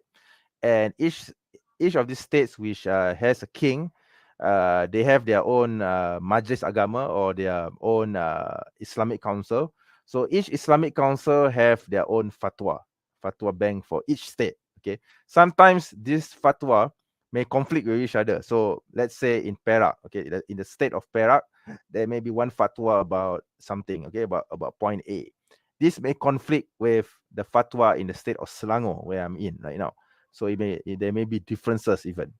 Okay, because it's based on locality, it's based on situation, okay, of that locality. So likewise, there will be fatwa at the national level, at the federal level, which may conflict with other fatwa or other opinion in other countries, in other states. But I have to speak from the perspective of Malaysia, because I'm in Malaysia. So all I know is the Malaysian version of things. But like I said, in Islam, we are open to opinions from other countries. Okay. I mean, in terms of Islamic fatwa. So it depends on, like I said, it depends on the locality, it depends on the situation, right? But no country in the Muslim world would ever condone the alphabet club. Okay. So that is, and also, blasphemy. Okay. No Muslim country, no Muslim society will condone this. So because of this, I think Muslims in the Western world, especially, they had to contend with all sorts of these problems in the West, because the West condones it. The West has no problems with the alphabet club. The West has no problems with blasphemy, or what we view as blasphemy. So because of this, there would be, of course, conflicts between the Muslim community in that particular state, in that particular Western country, against the local population who are not Muslim, who think that it is their God-given right, or their right, or their basic human rights, to say whatever they want, or to do whatever they want. So that is why there is this conflict. Okay. So the answer or the solution to this is actually to have a dialogue. Okay. To have a dialogue and to understand the other side, and for the other side to understand us, and we can come to an agreement. Okay. We should meet at a certain middle point and agree. All right. So yeah. So that is how I see it. All right. Okay. Brother Aladdin, Jazakallah khairan. My apologies. I jumped all over. No, it's okay. Okay. I mean, I think you were okay, and I think he's okay with it. Okay. This is the whole point of this is the whole point of the show, right? To be civil, as long as you're not rude to him, and as long as you are not offensive, it's fine. All right. Okay. Sister Mona, right? It's very late. I need to sleep. All right. Okay. I think I'm going to have to end the show. By the way, it's almost 1 o'clock, 1 a.m., 1 p.m. Sorry, 1 p.m. Malaysian time. It's in the afternoon right now. It's actually quite hot outside. Okay. It's sunny outside. Yes. All right. So I think Brother Aladdin is in the same time zone as I am. So he should be around, his time zone should be around 1 a.m. as well, or 2 p.m. His time. Okay, I think it should be around the afternoon as well, right? So yes, Sister Ma, yes, okay, all right. I'll see you inshallah next week, inshallah. All right. So we have 8 viewers right now, 8 viewers on the live stream, and it has already been 3 hours. All right, this live stream has been about 3 hours now. Even my nephews have left their show. All right, so I think I must leave you guys as well. Okay. So thank you very much for joining my live stream. I really wish I could stay longer, but it has been 3 hours. It's quite tiring sitting here for 3 hours, right? So I think I pretty much enjoyed the back and forth, and it's a very good meeting of ideas. Inshallah, let's talk about other topics, other issues. I think more non-Muslims should actually come on board and interact with Muslims, especially. All right. This is not a da'wah session. This is a apologetic session. Let's keep it in mind. And it's a dialogue. It's a clash of ideas, a clash of opinions, and we need to come to middle point, to a meeting point between us and them, right? Okay, so Sister Mona, Walaikum salam. All right, inshallah, amin, amin, suma amin. All right, so I'm going to end the stream now. Thank you very much for watching this. I apologize if the stream, if there are any weaknesses in the stream. You know, there was one point where I was kicked out of my own stream, and I had to, you know, work out my internet issues. I don't know, like I said, my internet just crapped on me. Okay, I don't know. Today was quite a shitty day because my internet gave me a lot of issues. I don't know why this happened, because usually it's quite stable, and you know, I've been playing games on this desktop without any issues using the internet. But when I do a live stream, an Islamic live stream, it's an Islamic oriented live stream, it happens. Yeah, it just happens. All right. But anyway, thank you very much for joining my live stream. I hope that inshallah I'll see you next week. And if you like my channel, please do not forget to subscribe. The URL for you to join as a paid member, it's scrolling right now under the screen. I'm going to wait for it. Okay, so it says here, join the Muslim Apologist YouTube channel as a paid member, right? As a TMA member. So you can visit now at this link. Okay, this link is scrolling right now. Okay, you can see there. It says c/the Muslim Apologist/join. So this link will take you to a paid system where you can actually subscribe, or you can sign up as a member, as a paid member. It will help me go a long way towards improving this channel, inshallah, because you know I have a studio, and yeah, it's not cheap to maintain a studio. Okay, so inshallah, it will help me in providing the apologetics to help Muslim apologetics. Inshallah, I'll see you again. And also, yeah, please do not forget to share this video to anyone you know. If you feel that this video or this live stream has been beneficial, please do share it to everyone that you know. Please tell them to come to this channel and subscribe. Inshallah, I'll see you again in a future live stream. Assalamu alaikum wa rahmatullahi wa barakatuh.